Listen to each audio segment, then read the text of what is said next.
remember the special motion we passed. We have reserved Thursday afternoon for private members' bills.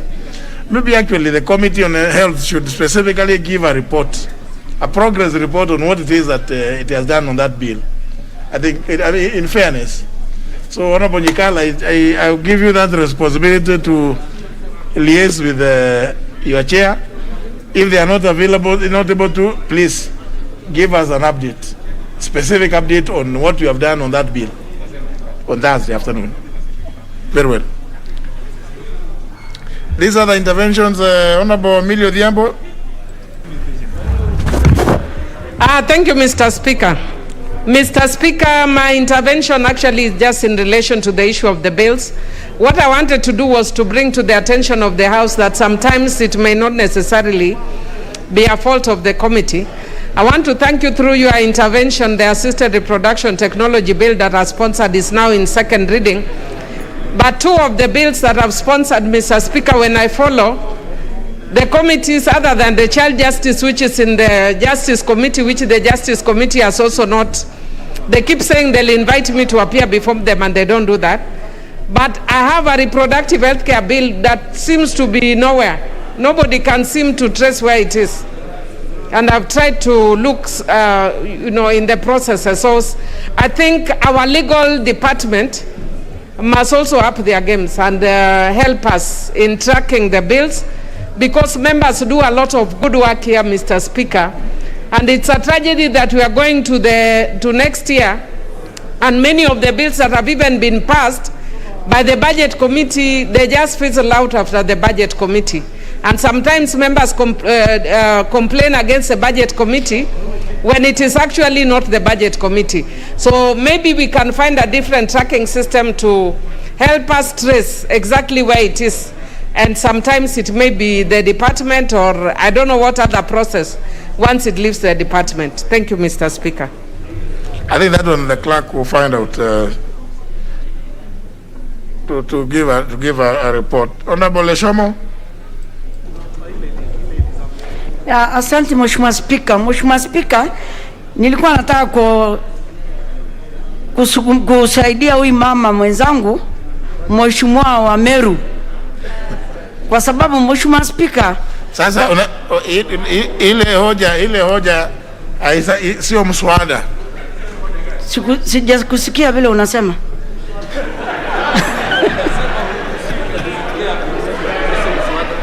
Suruhusiwi. Hairuhusiwi wewe mtu mwingine kuchangia. Mheshimiwa Spika, unataka kumsaidia. Unajua Mheshimiwa Spika, kile kitu ameongea nayo ni zile tumepitia sote. Sasa ningeomba tu kusema wamama wapewe na security ya kutosha, na nataka kuambia mwenzangu ajaribu juu chini, kwa sababu hiyo pia ni ya kupatia credit. Hiyo si mambo ya kuregea, ni kuendelea. Sisi wote tumepitia hivyo, na ndio maana tuko kwa hii nyumba. Asante Mheshimiwa Spika. Basi tieni bidii. Now, honorable members, now I want us to go to business. Let's go to business. Next order.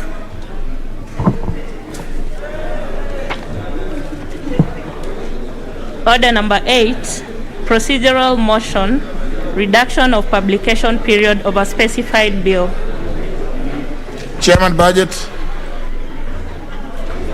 Thank you, Honorable Speaker. Honorable Speaker, I beg to move that, notwithstanding the provisions of Standing Order 120, this House resolves to reduce the publication period of the Supplementary Appropriations Bill number 2 of National Assembly number 33, Bill number 33 of 2021 from 7 days to 2 days. Honorable Speaker, as clearly indicated, is purely as procedural motion to reduce the period from 7 days. Honorable Speaker, we are 2 days. Actually, we are 1 day to the end of the financial year. And if this one is not concluded, Honorable Speaker, we will run maybe into a crisis, Honorable Speaker. And as had earlier been said, Honorable Speaker, we really need to relook at this issue, and especially where matters have been properly canvassed on this floor. We reduce from 7 days maybe to 2 days or a day.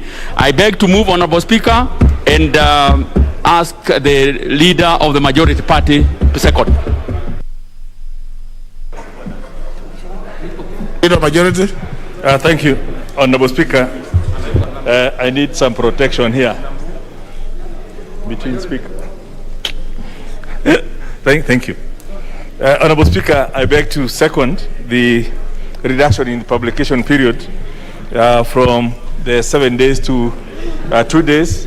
Members will be aware we actually went through the whole of this last week, and hence today is really putting the numbers to the debate that we already approved. And there is really nothing much we are supposed to do, whether we take 7 days or 10 days or 20 days, the numbers will not change. So the earlier we can do it, the better. And like we said last time, yeah, perhaps it's time we actually reconsider this. Now, honorable members, as I second, I also want to confirm to you members that in pursuant to the discussions we've been having with the Treasury on your CDF monies, there was a balance of 5.714 billion as of this morning, which are now being released. And I want to confirm to the members that I've now received confirmation from the Treasury as of 8 minutes past 2 o'clock, and which confirmation I have no reason to doubt that indeed the money has been released from Treasury now to the board, and now the difference is between now the movement of the money between Treasury account and CDF account, 5.714 billion, which is the balance that we require. Now, members, my responsibility is what you ask me to ensure the money moves from Treasury to the CDF board. Now, between CDF board and our accounts, the good thing is the money is not in Treasury. The money is now with the board. So the rest is how it moves to the constituencies. That will be a disbursement issue. But the good thing is, for a long time, we've never had closing the year with the full amount paid. Members will be aware, last year, there was 13.7 billion that had not been disbursed at the end of the year, which we brought into through the supplementary. That money has now been disbursed, so we have the 41.7 billion for the year 2020-2021, the 13.7 that was owed in respect of last year, and there is now some amount that pertains to arrears of 2013, 2014, 2015, which the committee, our CDF committee, needs to resolve with the auditors. And then we will see how we factor that within the forthcoming, the first supplementary, because it's too late to actually do it in the absence of some tangible audit, because some of those figures, the reason they were not paid those days is because there were some issues. But you would expect, because of the board having paid, I think some 2-point-something billion from this year in respect of those arrears, members would expect that you would actually not receive the 137. But it's something we are working on, and at the earliest opportunity, we will ensure that is also, whatever is agreeable by the auditors is then ratified through the first opportunity and disbursed.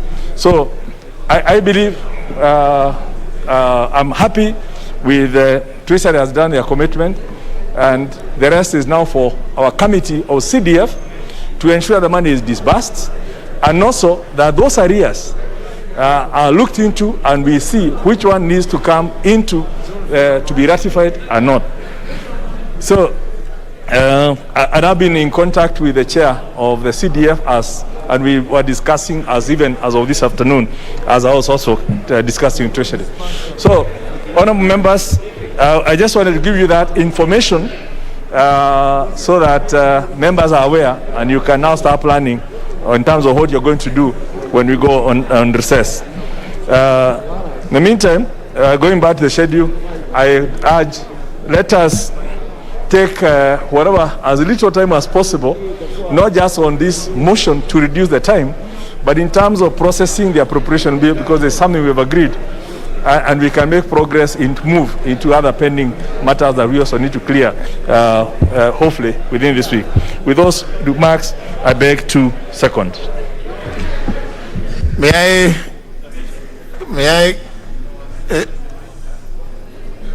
if I could get the restless members take their seats, including the member for Nyando. The Honorable Meli. Other members, I hope, I'm only assuming that many of you listened to the move and seconder of this procedural motion.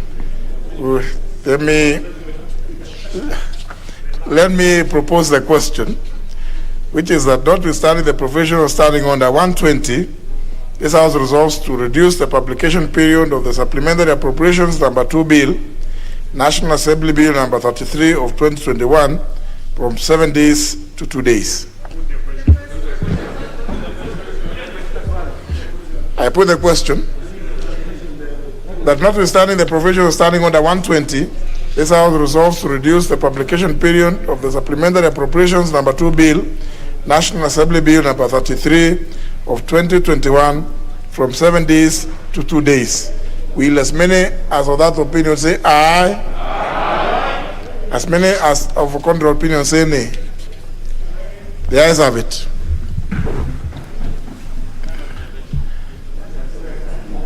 Can we get the next order before we go to that intervention? Order number 9, the Supplementary Appropriation Number 2 Bill, National Assembly Bill Number 33 of 2021. First reading. A bill for an act of Parliament to authorize the issue of certain sums of money out of the Consolidated Fund and the application towards the service of the year ending on the 30th June 2021, and to appropriate those sums for certain public services and purposes. Next order. Order number 10, the Supplementary Appropriation Number 2 Bill, National Assembly Bill Number 33 of 2021, second reading. Before we undertake, let me hear this intervention from the member for Kilifi North. Yes, Mr. Speaker, thank you very much. I wanted to follow up with what the Honorable Leader of Majority said about CDF. I would like to get assurance whether, one, all the money that we expect to come into our account for the financial year has all been given to us. And the second thing is, high schools, Form 1s are coming into class in August. But now we can't start dealing with high schools. It's a part of the supplementary. No, it is not, because the Leader of Majority profound information. Yes. And I think he was just being a good messenger to give information. Yes. He talks of a figure of 5.714 billion. Just a confirmation whether that is all the money. So you want how do you want it? Because he said that the money will not hit our account. The financial year is coming to an end. So how does it hit your account now when you are here? No. How do you want it? He needs to give us information when we'll have it. Is he in the central bank to now say it is now hitting? He is the leader of government business. No, here. it doesn't matter. He is not in the central bank to say now it is hitting or it is falling off. Honorable Mr. Speaker, the financial year is coming to an end tomorrow. Maybe the Honorable Kimunya, and the Honorable Kadie will not, for him, he's like you, he's a doubting Thomas. Yes. He needs somebody to be cut, I think, to be nailed, so as he can see physically that there is money. Yes. What are we going to do to get these doubting Thomases, including the Honorable Owen Baya and the Honorable Kadie? Yes. To believe what is being said. That there'll be money tomorrow. Please. Honorable now it looks like another one. There's yet another one. The Honorable Serem. You're also in that category of those doubting Thomases. Honorable Serem. Thank you, Chairman. Mr. Speaker. Mr. Speaker, the Leader Majority knows very well that this House has a chairman CDF. Mr. Chairman, I'm a very active member of CDF. Can you go and call you a chairman? I can confirm to this house that... You can call you a chairman. No, Chairman, for the record, Chairman, Speaker, is that the board has not received a penny of the 5.7 billion shillings, Mr. Speaker. It is good for all of us to know that what the leader of majority is telling us is a word of mouth. There is no document table before this house. There is no document that we can confirm that the money is in our accounts. The CEO CDF has confirmed that there is no money given to the board. Now, Honorable Serem, just a minute. Honorable Serem, if people are to believe you, table what you are saying. Chairman, it doesn't matter. Table what you are saying, because you don't believe anything. You want people to believe you want people to believe what comes through your mouth, but not to believe what comes from the mouths of others. So now I don't know what I'm going to do with these mouths. Chairman, I was responding. Which mouth? I was responding to allegation, Mr. Speaker. Which mouth do we believe? Mine, Mr. Speaker. I'm a member of the committee, Mr. Speaker. The leader majority is not a member, Mr. Speaker. Now, Honorable Serem. Yes. The Treasury, the National Treasury, honestly, it's not going to transact through all these mouths, including yours. It is unlikely to transact through all these mouths. Let us trust that the National Treasury will transact through some channel. Can we, for the time being, since your chairman is not here, where is he?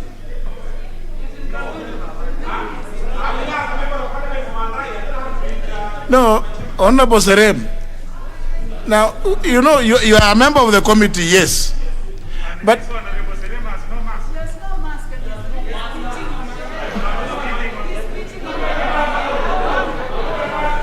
please. Honorable Serem, let us hear for the second time. Yes. From the leader of the majority party, the Honorable Amos Kimunya, so that it is on record. No.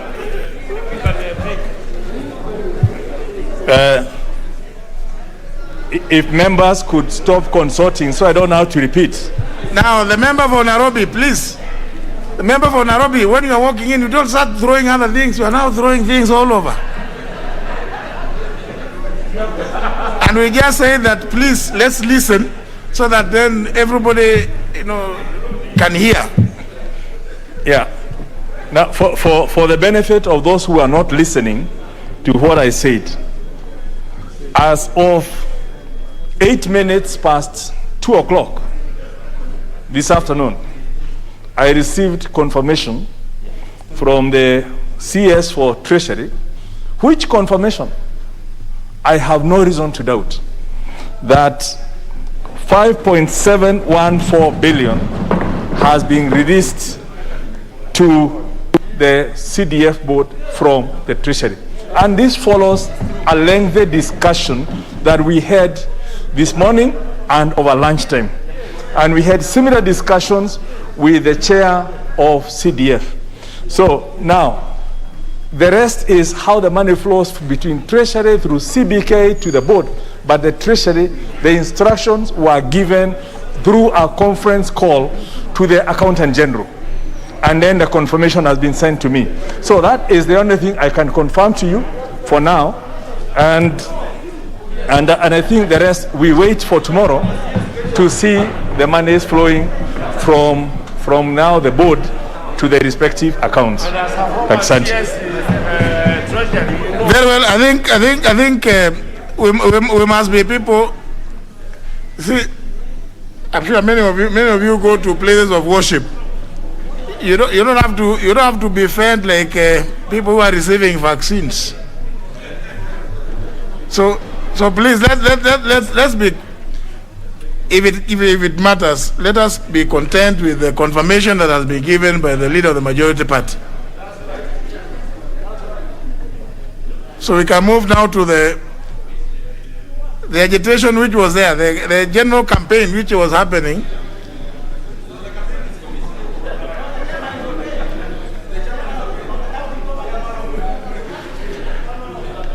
The Honorable Serem was the chair of the movement. Supported by the Honorable Wenbaya and the Honorable Kadie. And I can see they are contented now. Very well, let's move to the next order now. Thank you so much, Honorable Speaker. Honorable Speaker, I beg to move that the Supplementary Appropriations Bill number 2 of the National Assembly, that is number 33 of 2021, be read a second time. Honorable Speaker, I want to assure this House that I will be extremely brief because this is a matter that we had already prosecuted last week when we did the Committee of Supply. But however, Honorable Speaker, on behalf of the members of the Budget and Appropriations Committee, as mandated by Article 223 of the Constitution, Section 44 of the Public Finance Management Act, the Public Finance Management Regulations number 40, and Standing Order 244B, it is my pleasure to present to this House the Committee's report on the Supplementary Appropriations Bill, National Assembly Bill number 33 of 2021. Honorable Speaker, through the Committee of Supply, the House, by a resolution passed on Thursday, 24th June 2021, approved the report of the Budget and Appropriations Committee on the second supplementary estimates for the financial year 2020-2021. Honorable Speaker, in reviewing the bill, the committee held one meeting where extensive deliberations were held. And Honorable Speaker, I will try as much as possible to be brief because these are matters that we had actually addressed last week. Honorable Speaker, there were key observations. And one, there seems to be a missing communication link between the National Treasury and MDAs in terms of the budget preparations and implementation. The committee urges the National Treasury to adopt a framework of consultations whereby each spending agency is considered on its own merit and the impact on any reduction or increment is fully assessed as not to hamper the MDA's operation. Honorable Speaker, as we were interrogating the document, we received quite a number of documentation from even ministries. And the ministries were saying that they were not properly consulted by Treasury. And moving forward, this is a thing that we need to keep on repeating every other time, that Treasury should actually consult with the line ministries. Honorable Speaker, the second one, the committee is concerned that the supplementary process is proving disruptive to the policy direction of the budget due to the frequency of the supplementary budget, the level of adjustments and lack of consultation, proper consultations. As a result, the budget may not achieve its intended purpose. Honorable Speaker, the third one, the committee observed that the submission of the second supplementary is too close to the end of the financial year, and it rims the oversight role of the National Assembly due to the tight timelines by the scrutiny of the second supplementary. Honorable Speaker, we are 2 days to the end of the financial year, Honorable Speaker. And Honorable Speaker, in 2 days, in fact, in some of the cases, we don't even believe that the agencies will be able to utilize the funds. And in one of the recommendations that we have also made, Honorable Speaker, is to make sure that Treasury, the latest date that they can submit the supplementary budget would be 30th of April in every month, so that at least we have at least 2 months to actually interrogate the document, and also whatever we pass, we make sure that it is also actually implemented, because Parliament does not act in vain.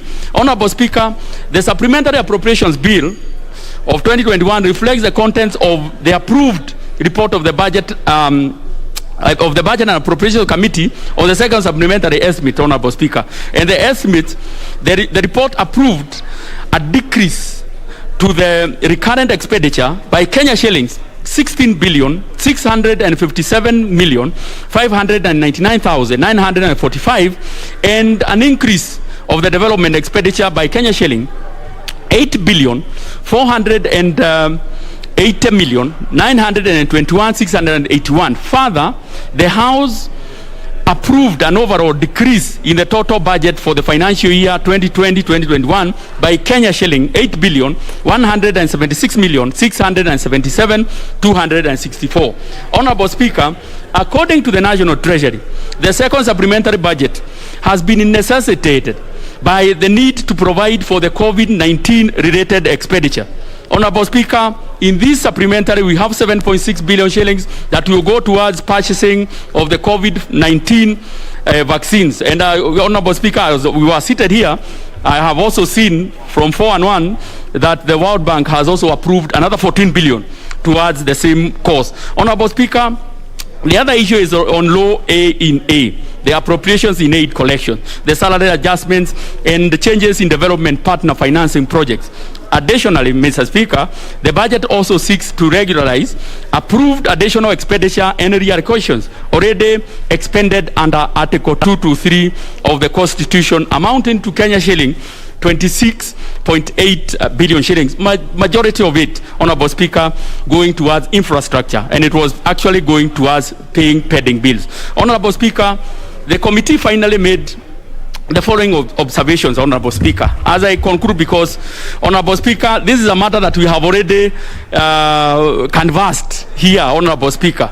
Honorable Speaker, the committee recommends that this House resolve to, 1, reverse the proposal of the BSc report on the supplementary estimates number 2 for the financial year 2020-21 to reallocate Kenya shilling 150 million meant for Olorodia Dam to various water pans in Kajiado South constituency. Honorable Speaker, there was no single piece of land that they were able to acquire, to get, so that they could build this 150 million shilling dam. So they decided, Honorable Speaker, that they split it into small water pans. Honorable Speaker, 2, approve the second schedule attached in supplementary appropriations bill, that is the National Assembly Bill number 33 of 2021, with very minimal amendments, Honorable Speaker, as contained in the order paper. The proposed amendments are provided in Annex 1.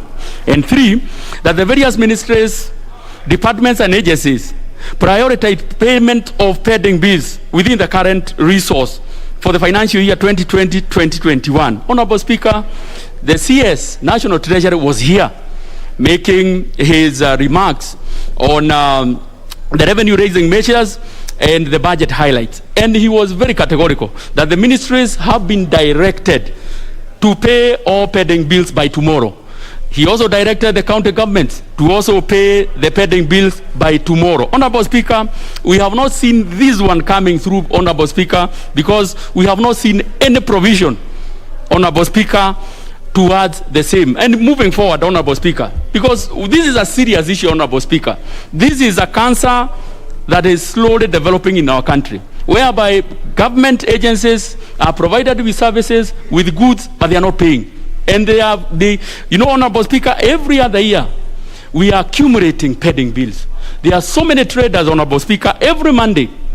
If you look at the newspaper, most of the newspaper of national circulation, you will see about 7 or so pages of auctions, Kenyans being auctioned. And their auction, their only mistake was to supply government agencies. And this, Honorable Speaker, we will repeat it until they listen.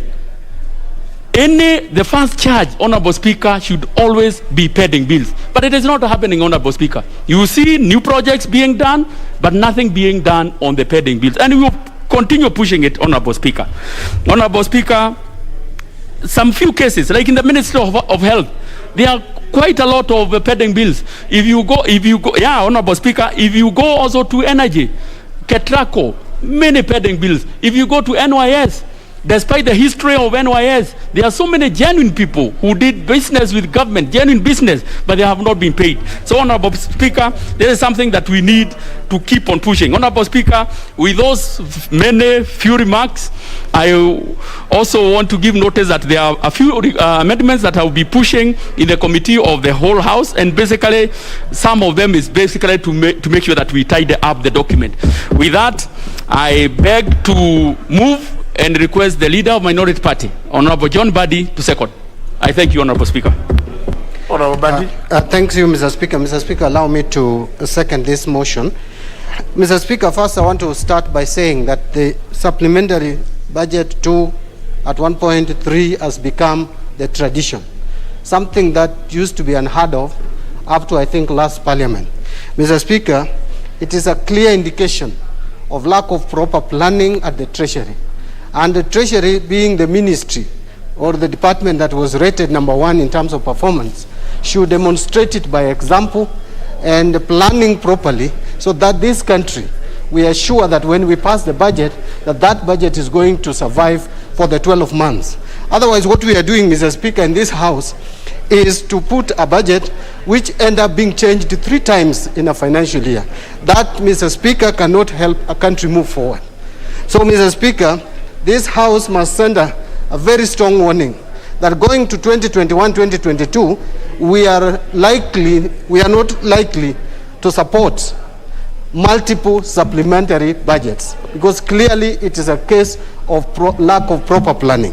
Mr. Speaker, the supplementary budget was actually prepared with the objective of two objectives. Number 1 was to provide funds to support the fight against COVID.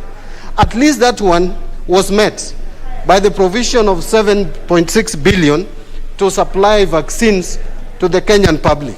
But, Mr. Speaker, there is a catch, that we are providing funds, but I hope we are not providing opportunity for fraudsters, for people who like to take advantage of miseries of the citizens of this country and make billions and become billionaires.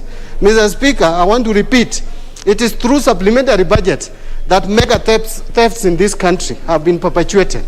I just hope that our committees, our relevant committees, more particularly the Health Committee and to some extent the Public Accounts Committee, will ensure that the money that we are allocating, the 7 billion plus, it's not pocket change, it's a lot of money.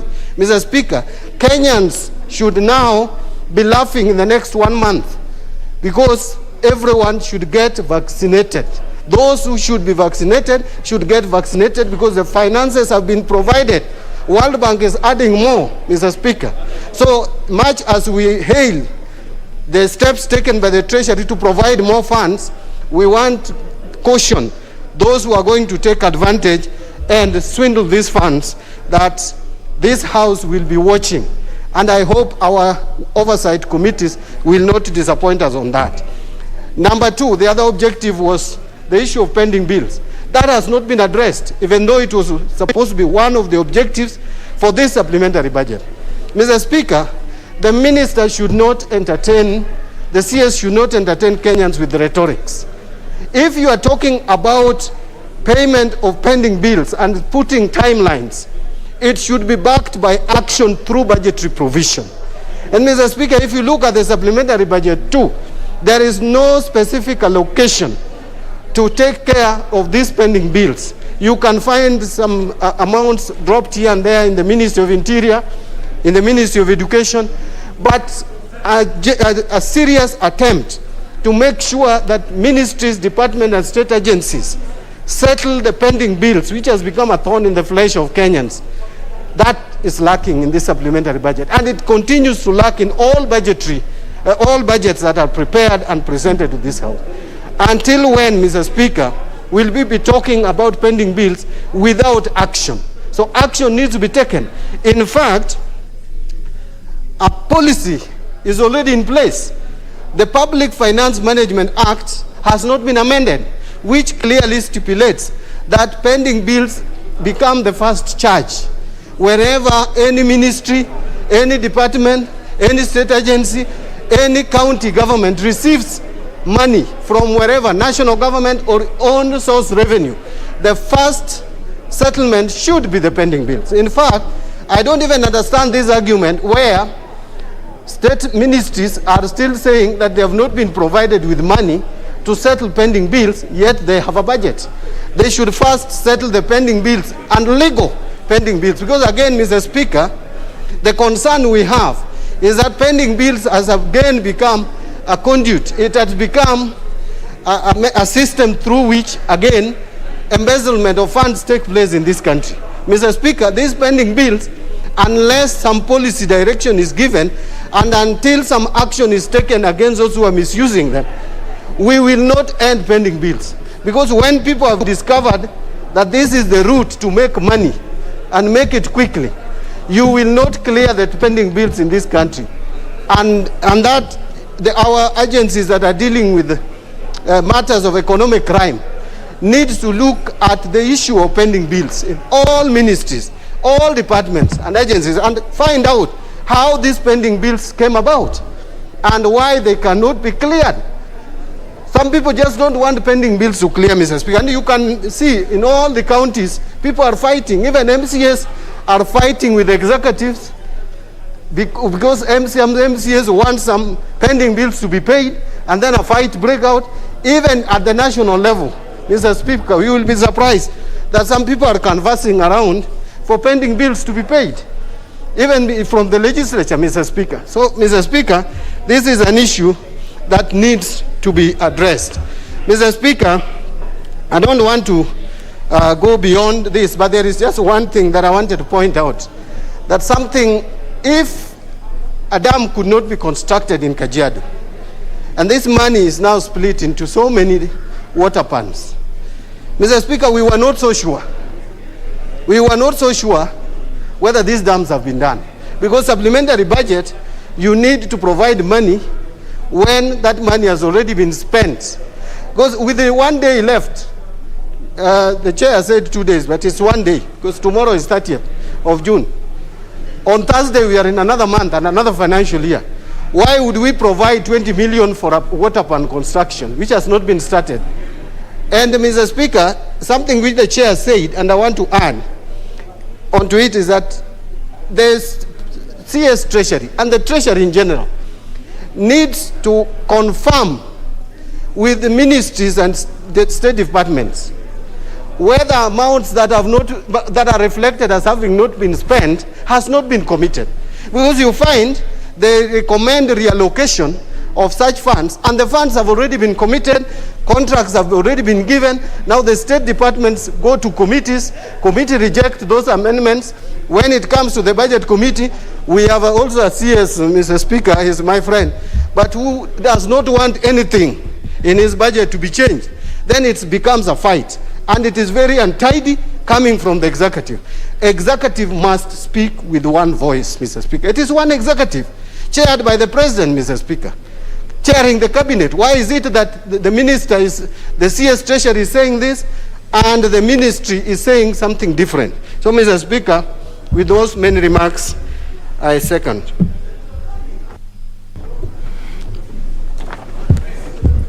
Honourable members, I propose the question, which is that the supplementary appropriation number 2 bill, National Assembly Bill number 33 of 2021, be now read a second time. Honourable Duale. Mr. Speaker, I stand to support this supplementary estimate 2 of 2021. Mr. Speaker, let me go on record, including the Honorable Amos Kimunya, who was a Minister for Finance in the 10th Parliament, and Honorable Bandi will agree with me. I have went through, and there is no Minister of Finance that brought a supplementary estimate to the National Assembly 2 days to the end of the financial year. It has never happened. And Mr. Speaker, it's illegal. Let's call it, read the PFM Act. Why is it illegal? Mr. Speaker, it beats and undermines the budget credibility. It leads to low absorption. Today you give money, how do you want accounting officer to spend that money in 2 days? This is where this kind of supplementary creates a loophole for misappropriation of funds by technocrats who work in government. And if you listen to and you read all the supplementary estimates that come at the tail end of the financial year, that is where you'll find all the theft. And I remember, Honorable Bani will agree with me, they were in the budget committee. This is where the same supplementary where we rejected to pay the Ruaraka land deals. This house refused.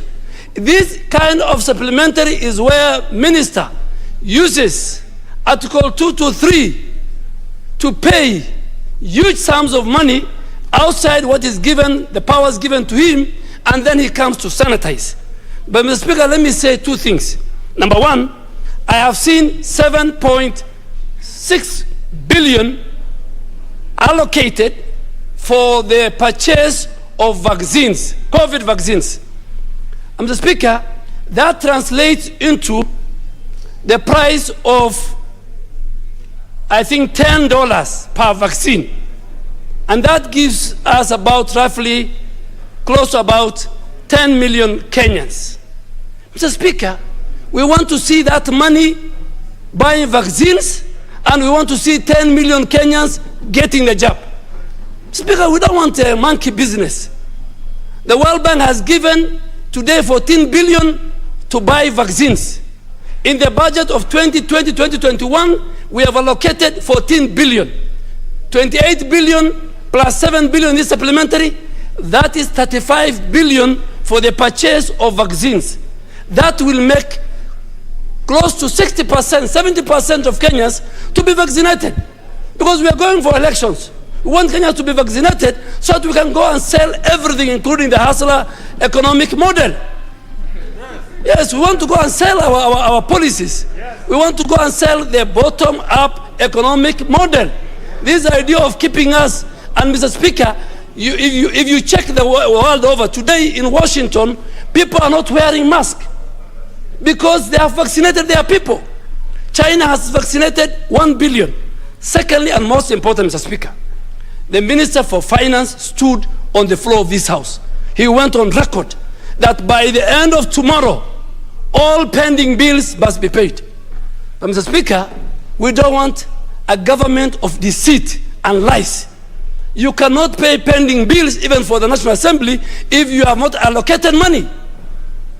And I want us to be told what is the amount of money. Mr. Speaker, every accounting officer who appears before the Public Accounts Committee, there is a huge paragraph known as pending bills. Honorable Chair, I'm sure Wandai is here.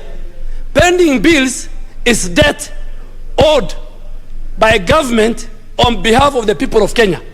This government is ready and has committed to pay the debt it owes Chinese. It pays the debt it owes the World Bank and all multilateral. A debt is a debt. A pending bill is a debt. This government must pay the money that belongs to Kenyan citizens, Mr. Speaker. Speaker, our economy can only improve. Our people's life can only change if the thousands of small, medium traders in the so-called hustler world, if their monies, the 4 million, the 5 million, the 10 million, they owe this government is paid. Mr. Speaker, we cannot. Government is only paying the big multinationals. It's paying the big Chinese companies who are building the expressway and the roads. What about the mamas who are in Gikomba? What about the Kenyans who are supplying computers? They borrow, and today, Mr. Speaker, if you look at, as Muslims, we don't publicize funerals. You die, in the next 2 hours, you are sent to go and live with your God. And you argue your case. But today, if you look at the auctioneers, the numbers of Kenyans who die of COVID have increased. You see the pages that Kenyans pay for funeral announcement is equal to the number of auctioneers. Pages owned by auctioneers. What are auctioneers doing? Mr. Speaker, they are selling properties of innocent Kenyans. We want to ask the Minister for Finance. You have made a commitment in this House to the country. Please ask governors to pay the pending bills, the money owed to Kenyans. Ask your accounting officers, they all fall under you. Please pay Kenyans money. When money is paid to these Kenyans, the economy will grow and expand. They will pay their taxes. They will pay their school fees. They will inject more liquid to the economy. Speaker, the biggest hurdle, as I finish, the biggest threat to our economy, more so the informal sector, the more resilient sector in our economy, which is the small, medium enterprises, the people who own between 10 million to 200 million and do business. Those are the people, 70% of the pending bills are owed by this government. Mr. Speaker, I beg to support and ask that going forward, this House should not be used as a rubber stamp. Should not be used. Because bringing a supplementary estimate at the tail end, 2 days. I hope today we finish. The whole night, the legal department and the clerk's office will do the vellums. Maybe the president will sign tomorrow. He has no choice. 30th. So if the president signs tomorrow, of course, you know, the minister will have 15 days until 15th of July. He can. But I think he can do better. It's good to receive supplementary estimates too around April. Most ministers, the current president was a minister for finance, Honorable Kimunya, Rotich, name them, Muiraria, you read. You can get it from the National Treasury website. Let us not allow supplementary estimates to be passed at the last day of the end of that current financial year. I support. Member for Funyula. Yes. Thank you, Honorable Speaker. I stand to support the supplementary appropriation bill, that's supplementary 2, but with a lot of reservations, Honorable Speaker. As we mentioned earlier, bringing supplementary budget at the tail end of the financial year is indeed a very well designed and choreographed process to steal public funds. Honorable Speaker, conceivably you cannot absorb the funds that are being requested for at this particular time. It would seem therefore, Honorable Speaker, the intention of a supplementary bill is to pay for bills or to pay for expenditure that has already been incurred against the tenets of public finance management, and therefore to literally cover up probably some aspects that many of us do not know. Honorable Speaker, we are having a situation that seems to be fairly unfriendly or extremely funny, to use the word. Honorable Speaker, most MDS, most sagas are complaining non-stop of lack of exchequer and lack of disbursement of funds from National Treasury to the various MDS and sagas. Honorable Speaker, many of the cuts and the supplementary 1 and supplementary 2 was certainly on the argument that there has been low absorption of funds committed to this particular MDS and sagas. But Honorable Speaker, the question we need to ask ourselves, how do the MDS, how do the state departments, how do the sagas spend money they do not have? We are having a situation, Honorable Speaker, the so-called pending bills could be as well be a clever creation by Treasury to literally incapacitate quite a number of MDS. Honorable Speaker, as my colleagues have stated here many times, the issue of pending bills is literally killing this economy. Honorable Speaker, the government is the biggest spender in most third world countries. When the government does not spend, there is no money in the economy. The economy continuously to contract because if there isn't spend, there's no purchasing power. And yet, Honorable Speaker, many of these traders, many of these suppliers have used loans, have used personal savings and other forms of financing to fund, supply and undertake various construction contracts for the various arms of government. Honorable Speaker, failing to pay them is a sure way of literally killing or improvising quite a number of these people. Honorable Speaker, the county governments are notorious. Many of the contractors, many of the suppliers have been demanding payment, some dating back to previous financial years, some dating back to the first term of devolution. Honorable Speaker, the situation is becoming dire outside there. As much as we might be talking about, and we want to urge the Budget Appropriation Committee to literally come hard on the National Treasury. And Article 225, they should urge the National Treasury to stop payment or disbursement to any particular saga or MDA that has refused to pay small-scale suppliers and small-scale dealers. Honorable Speaker, it would seem the pending bill is actually becoming a very lucrative business. The lobbyists, all of us all over, who go and lobby for pay, for a bribe, for kickback, to have pending bills prioritized in various sagas. We cannot really create a situation where corruption continuously entrenches itself, where underhand deals becomes the order of the day to get paid. Honorable Speaker, we do trust and believe the 7.6 billion that has been set aside for vaccine will truly go to vaccines. Honorable Speaker, The continued containment measures because of COVID-19 is literally killing people all over the country. People are unable to work. People are unable to do anything.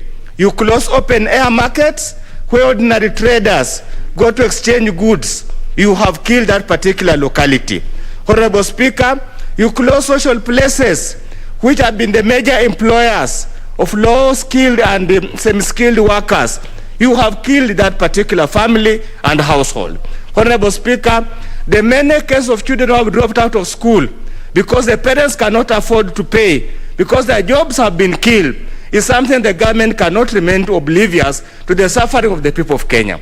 That's why it is important that the 7.6 billion and the 14 billion that has been granted by World Bank should urgently go into the purchase of vaccine so that all Kenyans, wherever they are, they can get vaccinated so that we open up our economy, despite the fact that we have corona. We are going to have COVID-19 with us for many years to come, and it is important, Honorable Speaker, we learn to live with it. And the only way we're going to learn to live with it, as the medics have advised, is to get as many people as possible to be vaccinated. It should be an act of an emergency, actually, to have everybody vaccinated. With those few remarks, Honorable Speaker, I support and hope the government will learn to do their things in a more organized and sober manner. Thank you. Honorable Raso. Thank you very much, Honorable Speaker. Honorable Speaker, I just wish to add my voice to this supplementary too. I think listening to the chairman budget and also a member of that committee, I think they are clearly telling us this supplementary is out of place. But at the same time, they are telling us, let us support it. I think we cannot be speaking from both sides of the mouth. Mr. Speaker, the question we must ask ourselves, yes, supplementary is important. It is within our standing orders. It is within the Constitution. But the question is, what is the purpose of this particular supplementary tool? Is it about the COVID? Is it about economic stimulus? What is it about? I think the question that begs answers is for this House to blame the executive for what we can respond in the appropriate manner.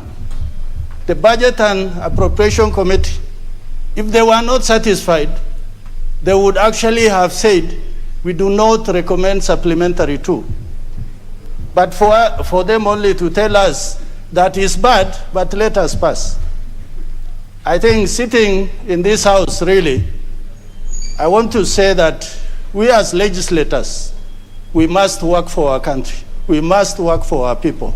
We must do the right thing. When the executives cross the red line, this House has the legislative mandate to tell the executives no. Mr. Speaker, the purpose of a supplementary, really, it is in the realm of emergency, something that cannot wait. That cannot wait to the extent that the budget process will take a longer time.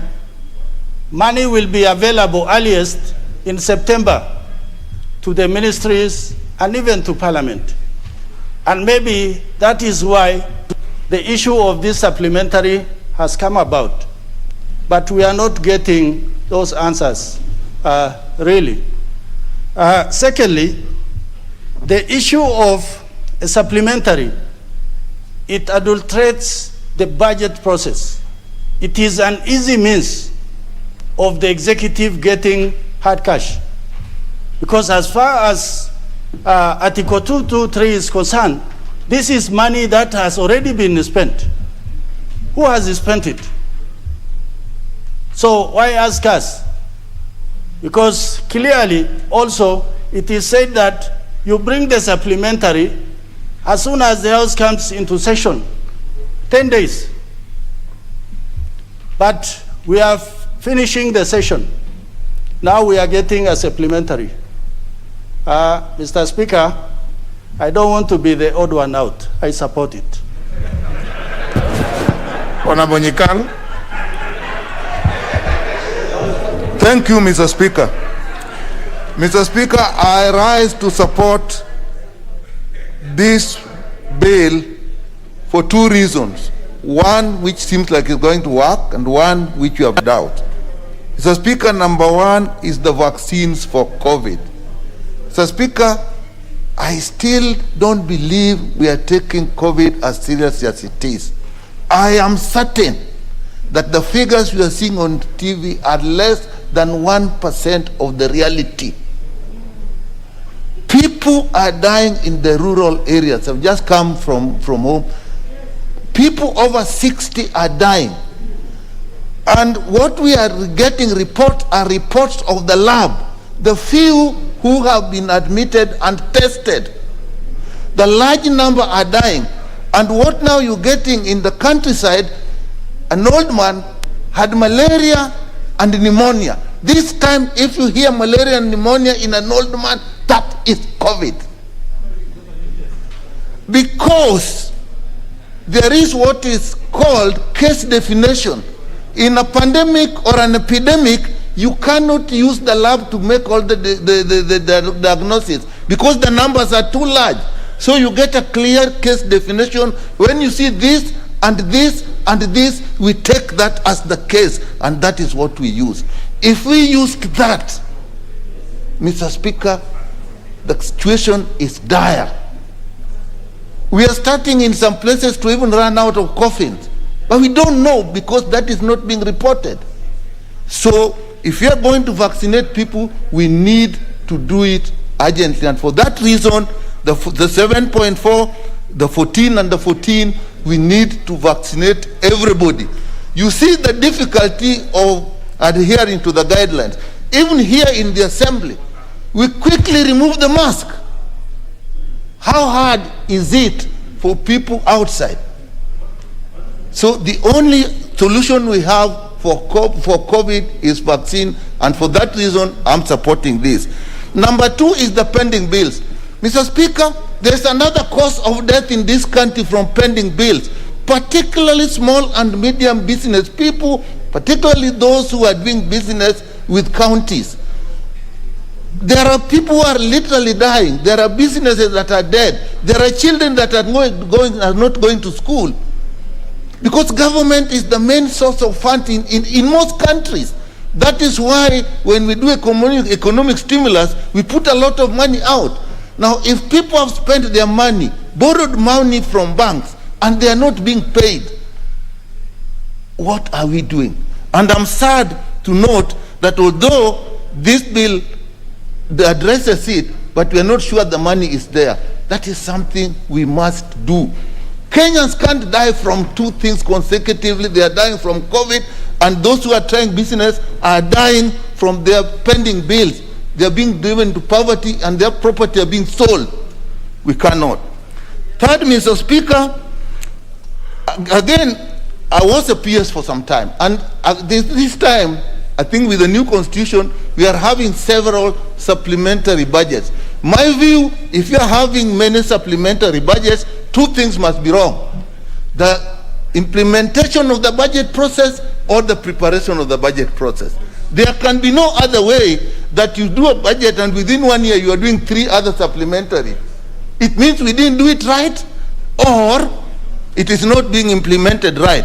And the chair, when moving, said there is lack of communication between the Treasury and the MDAs, ministries, department, and agencies. How can you run a financial system if the MDAs are not communicating with the Treasury? As a PS, the first thing you do early in the morning, you go to the PS Treasury's office to see how your money is coming. If there is no communication, then there's a grave problem. The executive can't stand in front of us and say there is lack of communication between the treasuries and the MDAs. That is not acceptable, Mr. Speaker. Then there is the legal provision, the 223. To a large extent, really, this supplementary budget is basically based on 223, Article 223, because a lot of the money has been spent. But when we do that, if we do a decrease, it means that there was either lack of absorption or lack of release of the exchequer. Sometimes you say the MDAs are not able to use the money, but the reality is there was no money released to the MDAs. So we are sanitizing this here now. We cannot accept that. But Mr. Speaker, if we then increase, which means we need more money, and Article 223 is very clear on that. It actually says when the money that was budgeted is not sufficient or a need has arisen. In this supplementary, the only need that really has arisen is basically COVID. So that is the thing we should have actually doing this for. So again, I'll ask the budget committee that before these things come to us, they must really clearly make sure that it adheres to Article 223. A need has arisen, and they should give us in details.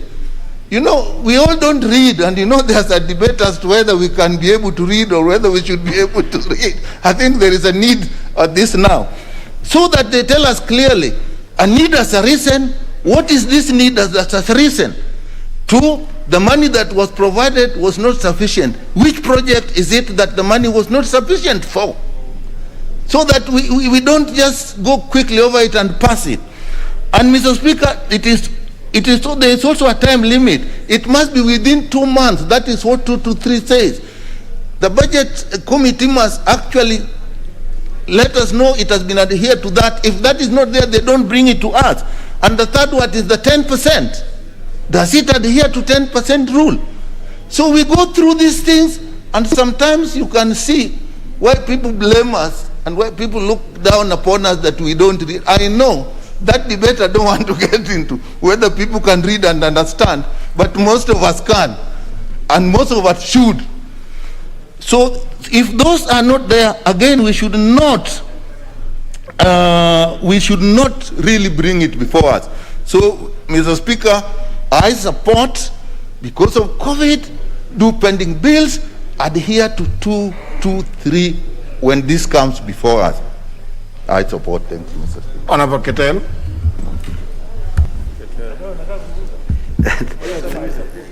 Thank you, Mr. Speaker. From the onset, I want to say I'm supporting. Mr. Speaker, like it has been raised by most members, it was really, when we were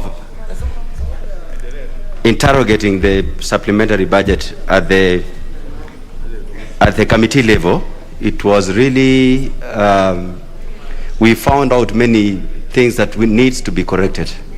And one of the issues that we raised was the timing, which we have made a proposal that the latest that we can receive a supplementary budget is by April 30th. Because in as much as we are in extraordinary times, which needs extraordinary measures, there are issues that can be addressed when you're budgeting. Like even COVID did not come within this financial year. It has been there. This is the second year. The Minister of Health should have a proper plan so that they understand what issues to raise within this financial year, which will be urgent, or any other upcoming issues. A budget should be all-inclusive to address all those emerging issues, like this issue of Article 223, which, as per the constitutional provision, it should address the programs that have sufficient funds, or there is a need that has arisen. In most cases, when you see, it has been misused by many government officials.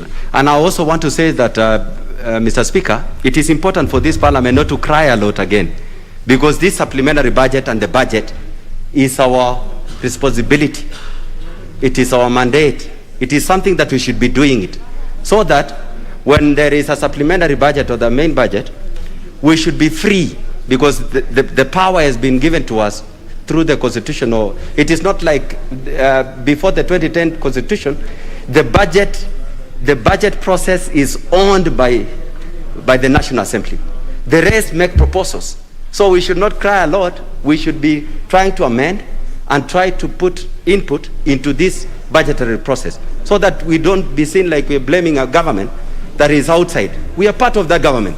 Because in this constitution, all those proposals that are made by Treasury, we are free to propose amendments. We are free to support where we think it is necessary.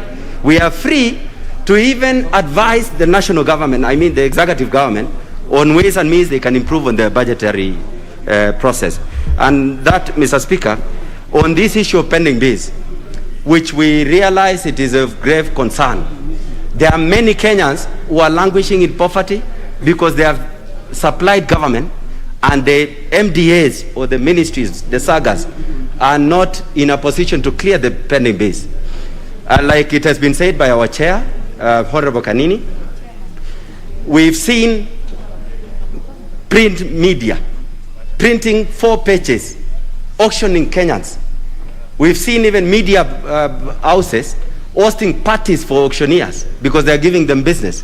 When you see that, you must realize that there are many Kenyans now who borrowed and they are not in a capacity to repay back, and that is the reason why auctioneers are coming to their necks, which we must address. And I think it is important for this House again to note that we can also intervene when we are doing this the budget process.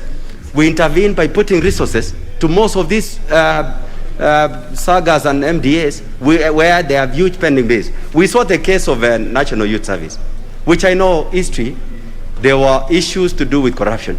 But not every individual who supplied NYS, in fact the thieves were paid, but the small suppliers who were supplying very ordinary things, small things, were not paid, which we need to address because it is about a whooping 7 billion or 8 billion, which most of them supplied very small items worth 100,000, 200,000, but they've never been paid.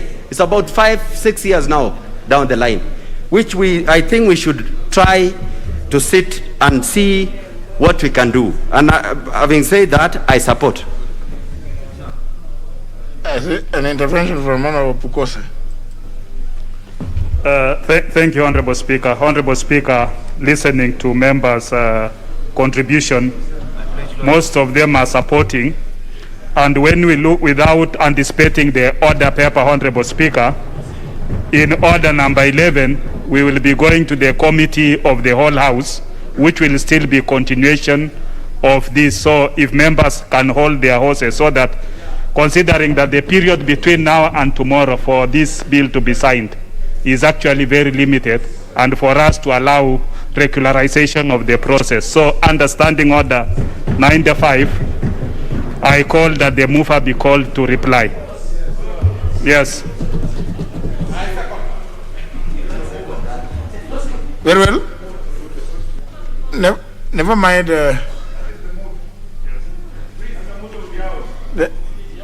The member for Kandui, members were looking for him earlier on. And, I think he conveniently decided to go to the members' lobby. Honourable members, the member for Endebess, the Honourable Dr. Robert Pukose, has risen in his place and claimed that rising and standing order number 95, that the mover be called upon to reply. So I put the question that the mover be called upon to reply. As many as that opinion say aye. Aye. As many as contrary opinion say nay. Nay. The ayes have it. Move on.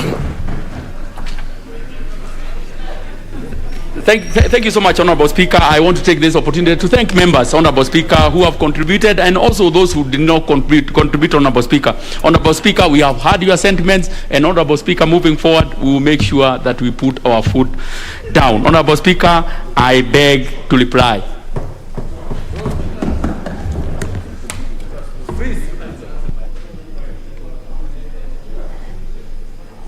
The Honorable Sunkuya and the Honorable Leshomo. With that one, with that doing some little bit of Honorable Limo, if you could participate. Honourable members, I now put the question, which is that the Supplementary Appropriations Bill Number 2, National Assembly Bill number 33 of 2021 be now read a second time. Will as many as of that opinion say aye? Aye. As many as of contrary opinion say nay? The ayes have it. Next one. Appeal for an act of parliament to authorize the issue of certain sums of money out of the consolidated fund and the application towards the service of the year ending on 30th June 2021 and to appropriate those sums for certain public services and purposes. Next order. Order number 11, Committee of the Whole House.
Order members, we have two bills in the committee of the whole, but we shall do one after the other. We shall start with the supplementary appropriations bill number 2, National Assembly Bill number 33 of 2021.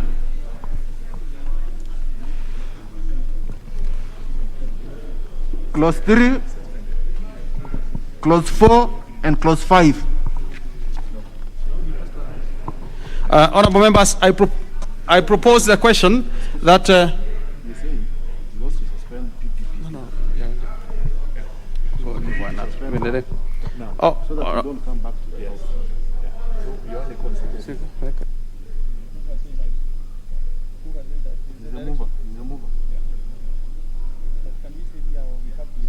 Let's go to the house.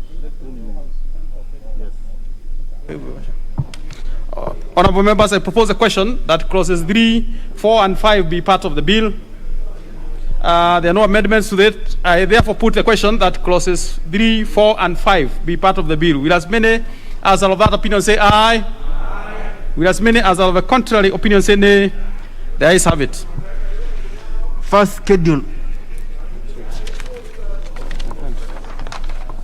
Honorable members, I propose a question that the first schedule be the schedule of the bill. We have an amendment by the chairperson. First schedule. Thank you, Honorable Chair. I beg to move that the bill be amended by deleting clause 2 and substituting therefore with the following new clauses. Honorable Chair, that the Treasury may issue a sum of 20,860,387,726 shillings out of the consolidated fund and applied it towards the supply granted for the service of the year ending 30th June 2021. Honorable Speaker, the justification is simple because it's a structural correction to ensure that the figure reflected here corresponds to what is reflected in Treasury warrant. The original figure on the bill was a net, including both recurrent and reductions, but the new figure being proposed, Honorable Speaker, in this amendment is a gross total increment. So it's basically a structural correction. Honorable members, I propose a question that the schedule be amended as proposed by the Honorable Chair. Yes, let's have Honorable Makari. Akari, then we will put the question. Honorable Makari. Yeah, you know, Mr. Chairman, I don't know whether I heard the chairman right, but the chairman is moving the amendment for clause 2, not schedule. I think if we go that, we might be getting it wrong. So can he clarify whether he has moved the amendment for the schedule or clause 2? Honorable Chair, just for record, that we are dealing with the first schedule. So, You may have mine is on clause 2. No, honorable member, we will come to clause 2. We are on the first schedule. Is that right? We are on the first schedule. No, then Honorable Speaker, I don't have an amendment on the first schedule. But it is in the other paper, first schedule. Maybe just take your time.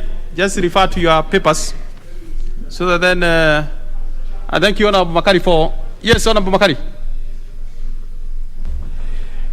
I think, Mr. Chairman, just to help him is the amendment on the cooperative department, the amendment of the 20 million.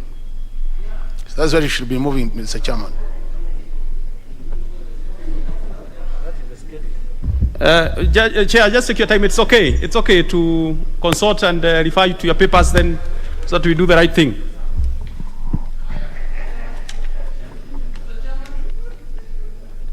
No, let's have the chair.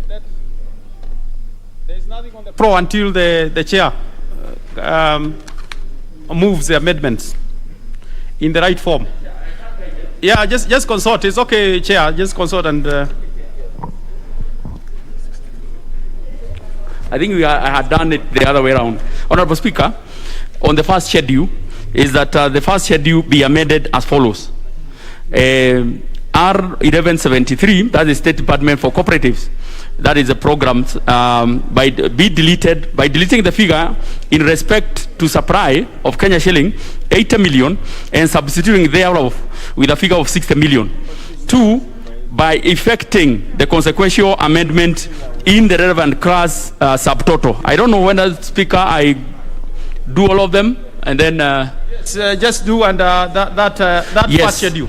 Yes, I also the State Department for Cooperatives, again, that is D1173 programs under 0304,000 by deleting the figure in respect of supply of Kenya shilling 141,300,000 and substituting thereof with a figure of 161,300,000 by effect the consequential amendment in the relevant class subtotal, Honorable Speaker. And the justification, Honorable Speaker, is that we are moving money from recurrent. It's basically moving from recurrent to development. That is 20 million.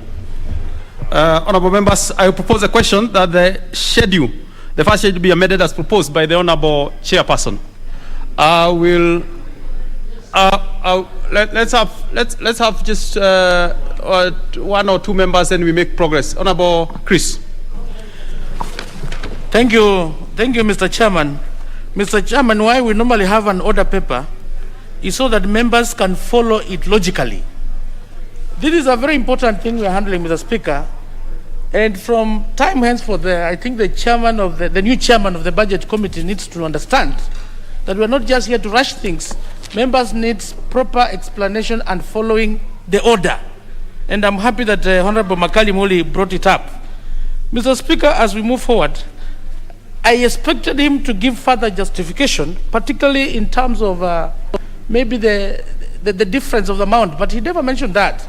Because normally when it comes to the committee of the whole house, if you are doing any amendment or any changes, you must give the justification. He has just indicated the issue of from the recurrent, the development, but there's discrepancy in terms of the amount. How I had wished.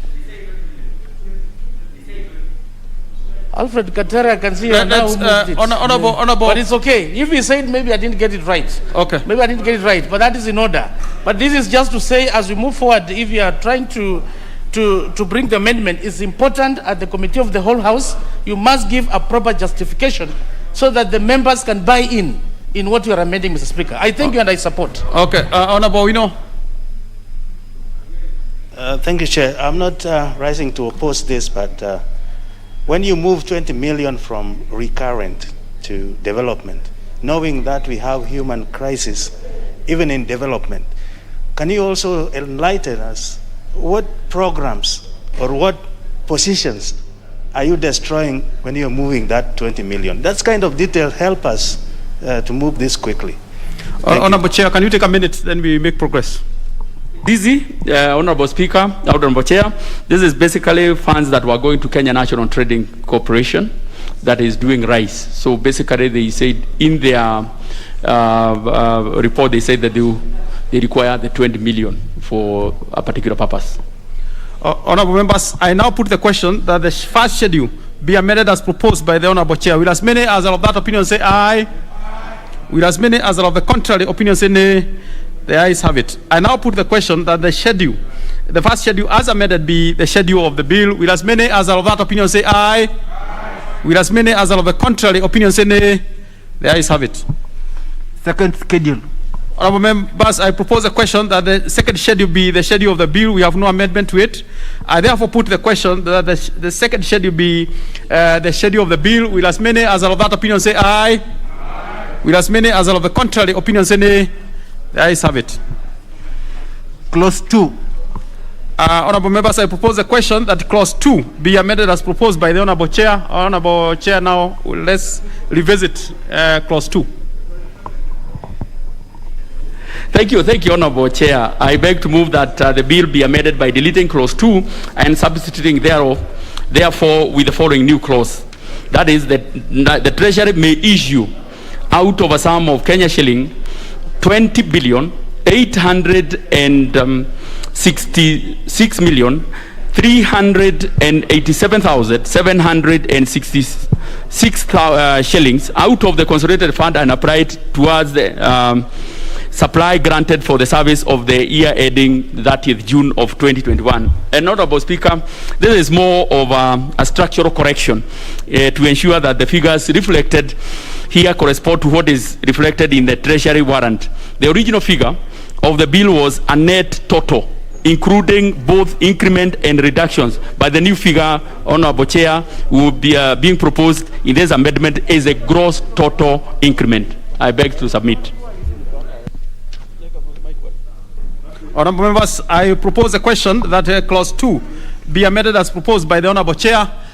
I put the question that clause 2 be amended as proposed by the Honorable Chair. Will as many as are of that opinion say aye? Will as many as are of the contrary opinion say nay? The ayes have it. I now put the question that clause 2 as amended be part of the bill. Will as many as are of that opinion say aye? Will as many as are of the contrary opinion say nay? The ayes have it. Title. Honorable members, I propose a question that the title be the title of the bill. We have no amendment to it. I therefore put the question that the title be the title of the bill. Will as many as are of that opinion say aye? Will as many as are of the contrary opinion say nay? The ayes have it. Clause 1. I propose a question that clause 1 be part of the bill. We have no amendment to it. I therefore put the question that clause 1 be part of the bill. Will as many as are of that opinion say aye? Will as many as are of the contrary opinion say nay? The ayes have it. Honorable members, we are done with that bill. Mover.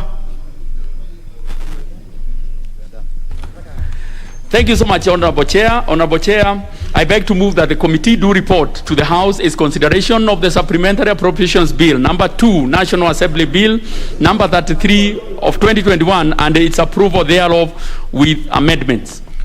Honorable members, I put the question which is that the committee do report to the House its consideration of the Supplementary Appropriation Bill number 2, National Assembly Bill number 33 of 2021, and its approval thereof with amendments. Will as many as are of that opinion say aye? Aye. Will as many as are of the contrary opinion say nay? The ayes have it.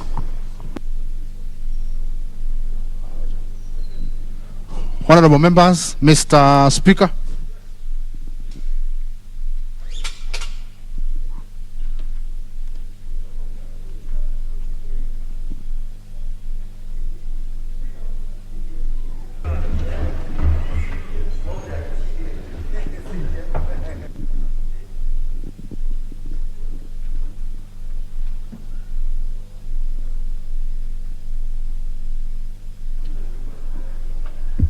Honorable members, the Honorable Keter, we are in order. We are in order. We shall have the chairperson. Honorable Speaker, I beg to report that the Committee of the Whole House has considered the Supplementary Appropriation Bill number 2, National Assembly Bill number 33 of 2021, and approved the same with amendments. The mover. Thank you so much, Honorable Speaker. Honorable Speaker, I beg to move that the House do agree with the committee in the said report, and I also request Honorable Emmanuel Wangwe to second. The Honorable Wangwe. Thank you, Honorable Speaker. Honorable Speaker, I do second. Honorable members, I now propose the question, which is that the House do agree with the committee in the said report. Is it the mood of the House that we put the question? I proceed to put the question, which is that the House do agree with the committee in the said report. Will as members of that opinion say aye? Aye. Will as members of our contrary opinion say nay? The ayes have it. We shall move to third reading. Mover. Thank you so much, Honorable Speaker. Honorable Speaker, I beg to move that the Supplementary Appropriations Bill number 2 of National Assembly number 33 of 2021 be now read a third time. I also request Honorable Jimmy Angwen to second. The Father of the House. Mr. Speaker, sir, I beg to second. Very well done. Honorable members, then allow me to propose the question, which is that the Supplementary Appropriation Bill number 2, National Assembly Bill number 33 of 2021 be now read a third time. Is it the mood of the House that we put the question? Very well, members. I now proceed, and I have confirmed that we have the requisite quorum in the House for purposes of making this decision. I therefore put the question, which is that the Supplementary Appropriation Bill number 2, National Assembly Bill number 33 of 2021 be now read a third time. Will as members of that opinion say aye? Aye. Will as members of our contrary opinion say nay? The ayes have it. A bill for an act of parliament to authorize the issue of certain sums of money out of the consolidated fund and the application towards the service of the year ending on 30th June 2021 and to appropriate those sums for certain public services and purposes.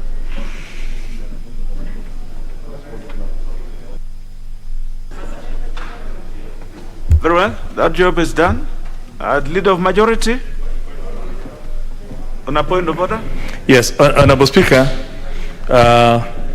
I would want to seek the indulgence of the House that the item that we were to go back to the committee on the public-private partnerships, there's still some consultation that we need to do. So I'd like to step it down, and I will bring it back when we have that consultation finalized. And also the item order number 12, the Wakfu bill, which will be coming under order number 12, I would also ask that we step it down for now, and so that we move straight from here to order number 13. The leader majority, just move one item at a time. One at a time. Thank you, Honorable Speaker. I would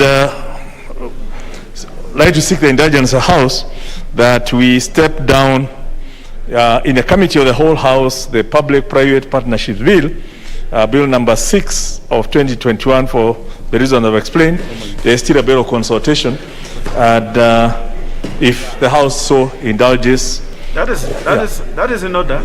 Yeah. And I accede to your request, and that business listed as a committee of the whole House, Roman 2, Public-Private Partnership Bill, National Assembly Bill number 6 of 2021, is stepped down for the day.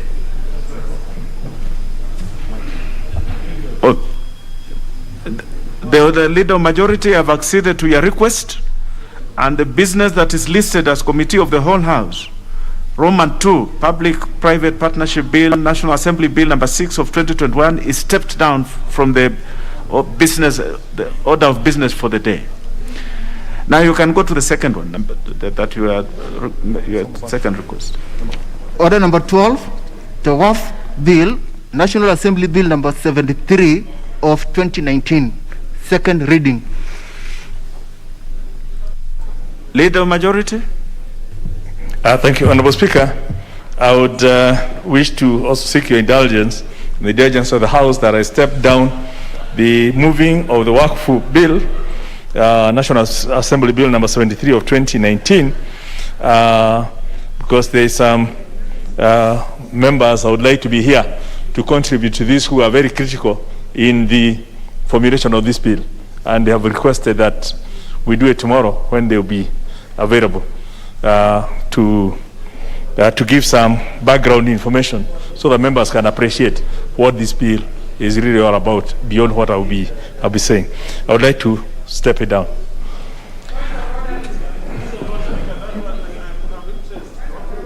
Leader of Majority.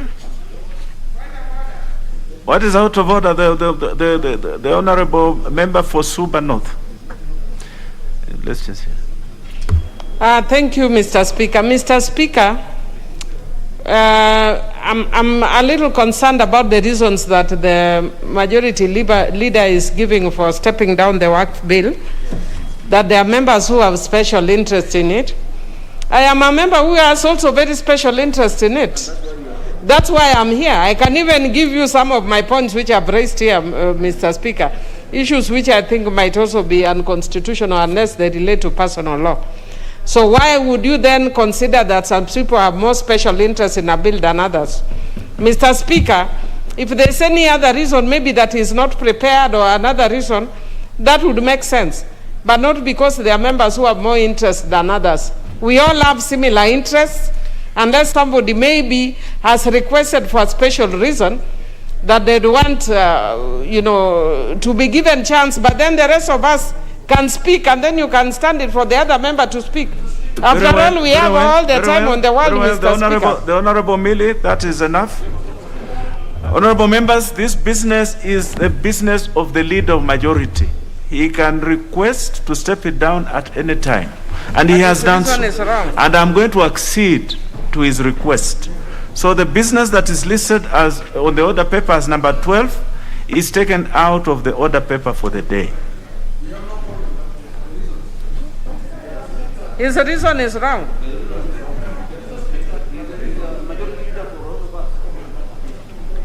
Next business. Next. Order number 13, the County Government's Amendment Bill, Senate Bill number 13 of 2018, second reading. The Chairperson, Departmental Committee on Administration and National Security.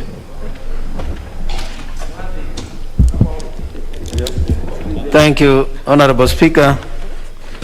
Honorable Speaker, I beg to move that the County Government's Amendment Bill 2018, Senate Bill number 13 of 2018, be now read a second time. Honorable Speaker,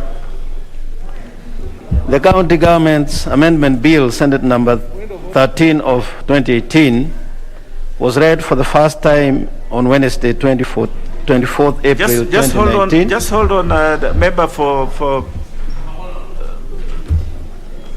the chair. Just hold on. The member for Navajo seems to have a point of order.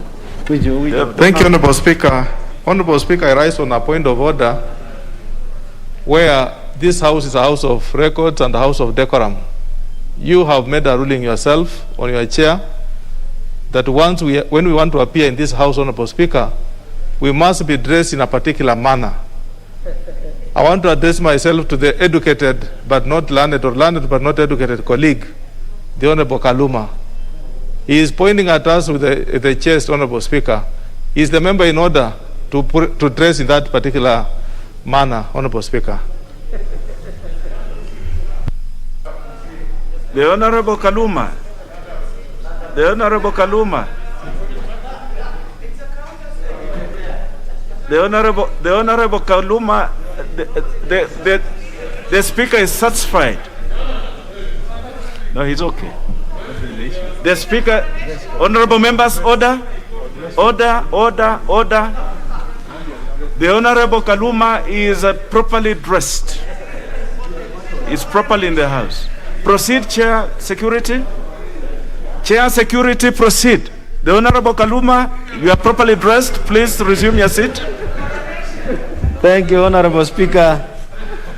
And Honorable Speaker, allow me to take this again because of that slight interruption. In stating that the County Government Amendment Bill, Senate number 13 of 2012 was read for the first time, Honorable Speaker, on Wednesday, 24th April 2019, and subsequently committed to the committee pursuant to the provisions of Standing Orders number 127.1 and report to this House. The committee, therefore, Honorable Speaker, considered the County Government Amendment Bill, Senate Bill number 13 of 2018, in its sitting held on Friday, 16th August 2019, and adopted its report on Thursday, the 5th September 2019. Honorable Speaker, the principal object of this bill is to amend Section 58 of the County Governments Act number 17 of 2012 in order to provide for the following. Specifically, A, to remove the qualification of a secretary to the board as one who is certified public secretary of good professional standing. And B, to provide certainty on the role of the secretary to the board as one who has no right to vote in any or at any meeting of the board. C, to obligate the governor to observe constitutional principles in nominating or appointing persons as members of the board. And finally, D, to provide for additional stipulations and requirements for one to be eligible to serve as a chairperson, such as be registered as a human resource management official and have at least 10 years working experience. Honorable Speaker, the committee noted the following. One, the amendments relating to the secretary to the board, that is the County Public Service Board. That amendment, the observation was as follows. In all government institutions, Honorable Speaker, a secretary to a board does not need to have qualifications of certified public accountant, secretary.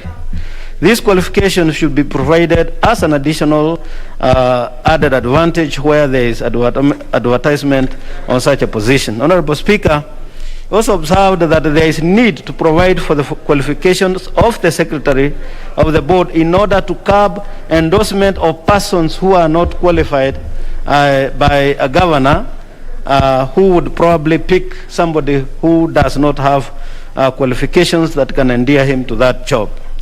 Honorable Speaker, point number 2 that was noted by the committee is amendments relating to new clause 1B, and in which A, the principle of gender equity, ethnic and other diversities of the people of Kenya and representation of persons with disability should be deleted for the simple reason that they are mere repetition of Articles 10, Article 27, and Article 232 of the Constitution.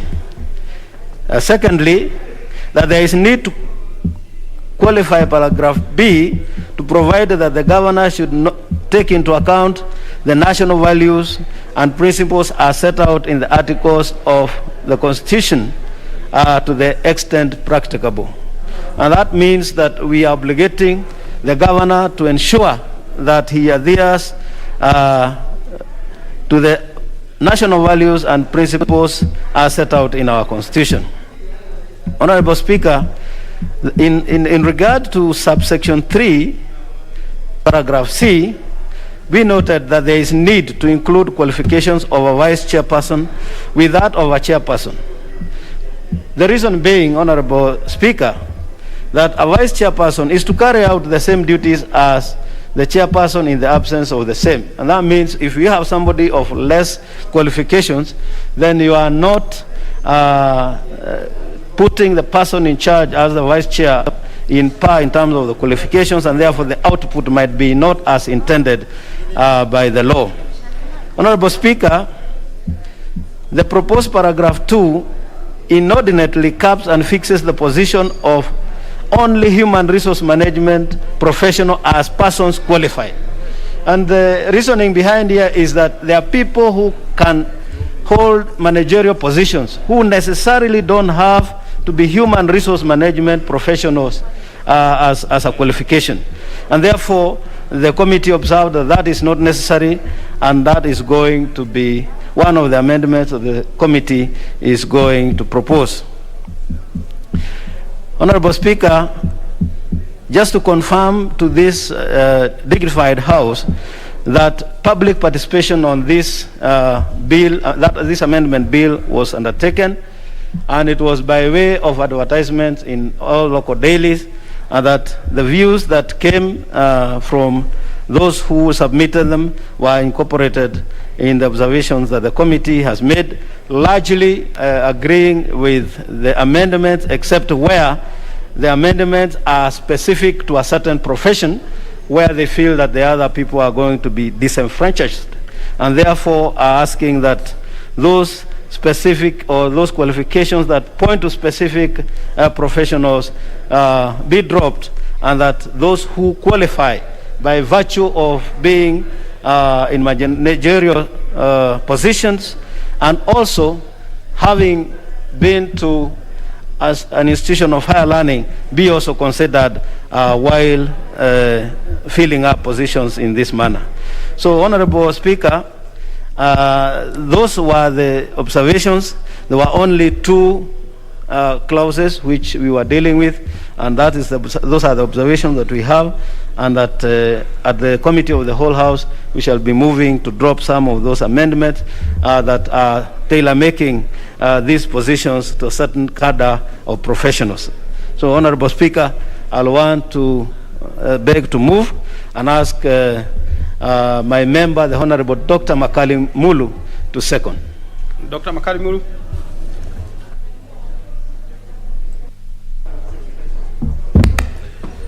Thank you very much, Honorable Speaker. Honorable Speaker, this is a fairly very short amendment. And Honorable Speaker, as you can see, this is a Senate bill. So the people who originated this bill is the Senate. And the main object was actually to streamline the operations of the county service boards. Honorable Speaker, we know these boards are playing a very key role at the county level. They oversee all the recruitment at that level. And on that basis, it is important that we get the right people to manage the boards. So, some of the amendments, Honorable Speaker, as my chair said, is the issue of the secretary to the board, where we are saying that the Senate is proposing that this must be a professional who has the certified secretary qualification. And Honorable Speaker, what we are saying is just like any other professional, in any position you'll have the minimum qualification. Check 1 2 majaribio ya sauti, sound clarity, media, sound clarity, 5 4 3 2 1. As a committee is majaribio ya sauti, sauti, media, must be somebody who has trained in this area. 5 4 3 2 1. A professional course. Sound clarity. That should be an added moja mbili tatu, moja mbili tatu. Sauti imefika studio. 5 4 3 2 1. Honorable Speaker, the other important point in this matter is 5 4 3 2 1. Wako sawa. And the bill clearly saying wako that chonjo. The secretary will have no voting rights, so that when it comes to making decisions, then he should not participate in the voting. 5 4 3 2 1. Moja mbili tatu, moja mbili tatu. So just like as the speaker says, when the speaker says he has no voting rights, sound the house, this is just sound clarity. 5 4 3 2 1. The governor, you know what has happened? Sound testing. Sound. Is some of our governors moja mbili tatu. some of these boards. And at times they Check appoint my people to chair this boards. 54321. People who don't have 54321. the necessary qualifications. 54321. People who have gone sound clarity. Moja mbili tatu. For me, people are just sound not going to add value to this board. And I think what is happening, Honorable Speaker, is through this amendment clarity, now, the governors are going to be required by law to make sure that they appoint people to the board, people who have the right qualifications, and people who can carry out the duties expected of them, Honorable Speaker. So, Honorable Speaker, I think to me this is just a very short bill, and as we were saying, you know what I've observed, and is also happening with us here, Honorable Speaker, is as we enact, as we legislate, some of the bills we keep on repeating that whatever appointment is going to take place, it will take care of the gender, the disabled, and all those other marginalized groups. But this is a constitutional provision, Honorable Speaker. If you look at the Constitution, Clause 10, 27, and 232 takes care of that provision. So to me, there is no need of repeating those under the lower level where we are doing bills of this Parliament, Honorable Speaker. And to me, I think what we are saying is, instead of repeating that at this level, why don't we just say, as per the constitutional provision in clauses 10, 27, and 232, because that will take care of such things. The other important thing, Honorable Speaker, is what the chair said, the issue of public participation. This amendment was subject to public participation. We got input from different stakeholders. And what will happen, Honorable Speaker, as we go to the third reading, we will be proposing some amendments. So that means then at some point there could be need to have a mediation committee in place. Because if we push for some amendments and they go through this house, then automatically we'll have disagreed with the Senate, and there will be need for a mediation committee. But to me, I don't see any problem with that, so long as we get a law which can serve the county service boards in the most effective manner and in the most efficient manner. With those many remarks, Honorable Speaker, I beg to second this motion. Thank you very much. Honorable members, I propose a question which is that the County Government's Amendment Bill, Senate Bill number 13 of 2018 be now read a second time. Honorable Oresan Kok. Thank you very much, Honorable Speaker, for giving me this opportunity to support. And from the onset, Honorable Speaker, I really do support the committee led by my former chairman, Honorable Peter Mwadhi. Honorable Speaker, because they have done a thorough job, and I'm sure Honorable Mwadhi, being the leader that we know, Honorable Speaker, you know, is in quote, Mudhuri wa Mudhegi, and there are only three in this country, the President, the Speaker, and him. Honorable Speaker, I support this particular report because looking at the board and the Secretary, Honorable Speaker, to the board, the qualifications are really set out properly, Honorable Speaker. And Honorable Speaker, as the Chairman has alluded to, that we will bring amendment in the committee of the whole House, Honorable Speaker, because apart from what they are saying in Article 1B, Article 1B, take into account the national values and principles set out in Article 10, 27 of the Constitution, and also the issue of gender balance and regional balance, Honorable Speaker.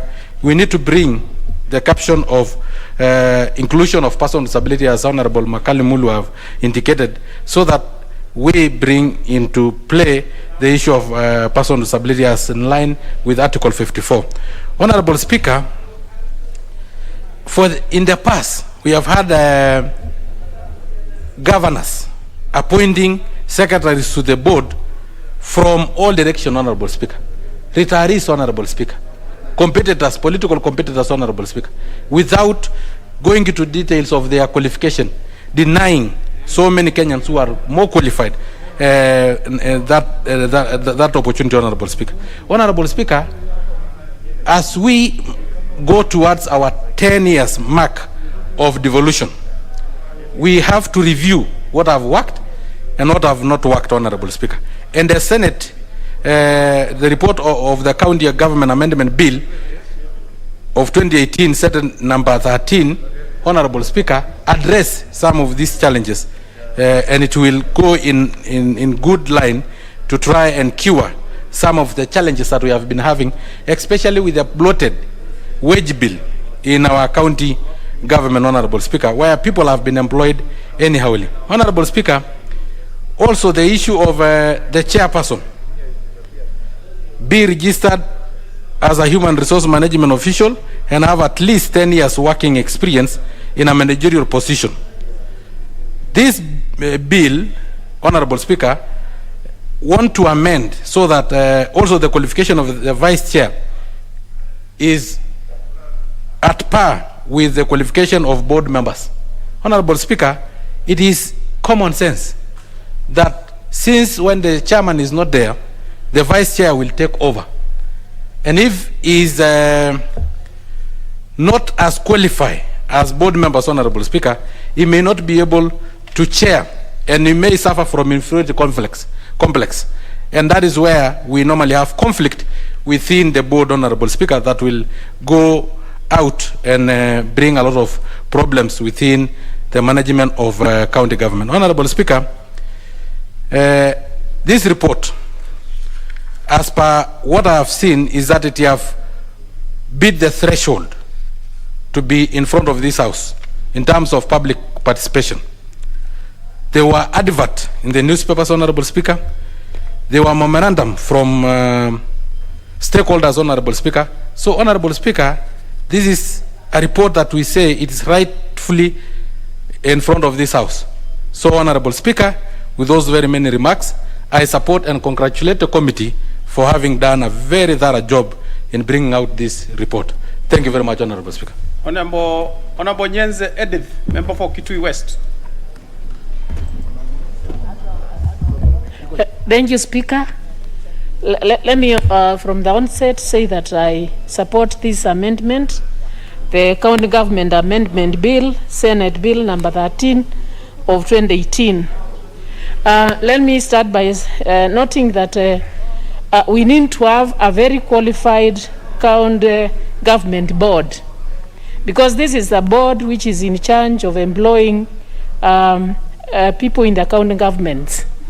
And the board needs to be very qualified, and that's why we are saying that we should have continuous improvement. And this bill has come at the right time to show that we need to improve the governance in the county governments. We need to have continuous improvement in the way the county governments are run. And that is why I've said that I support the amendments which the committee has come up with. Because in the past, we have seen in most of the counties, like even from my county, we have seen people who have been proposed to be appointed in these boards who are not qualified, so that the governors can have control of the board. And if they have control over the board, then that means the governance will not be the right one. So, Mr. Speaker, I support that the county government board secretary does not need to be qualified as an HR person, because even other people with the right qualifications can also do the same job and do it very well. And also in this board, we should have inclusivity, we should have gender balance, we should have people with disability being represented in this board, and so that actually if we have the right people, then the governors will not take advantage of the boards. So, Mr. Speaker, I also note that there was proper public participation which was done as this amendment was being made. So, Mr. Speaker, I support the County Government Amendment Bill number 13 of 2018. Thank you, Mr. Speaker. I support. Honorable Washira Kabinga.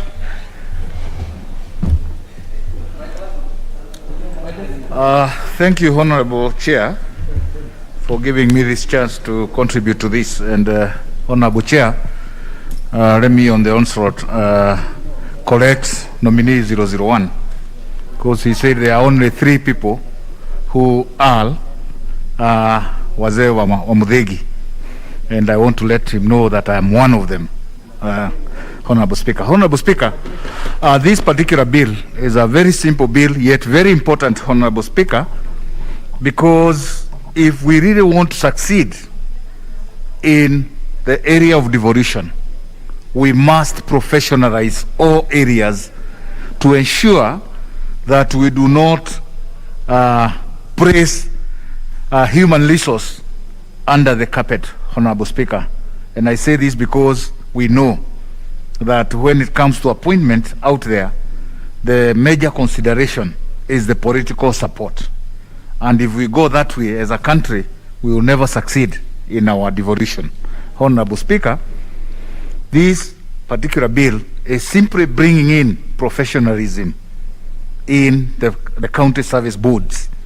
And it must be recognized that county service boards are the equivalent of public service commissioners.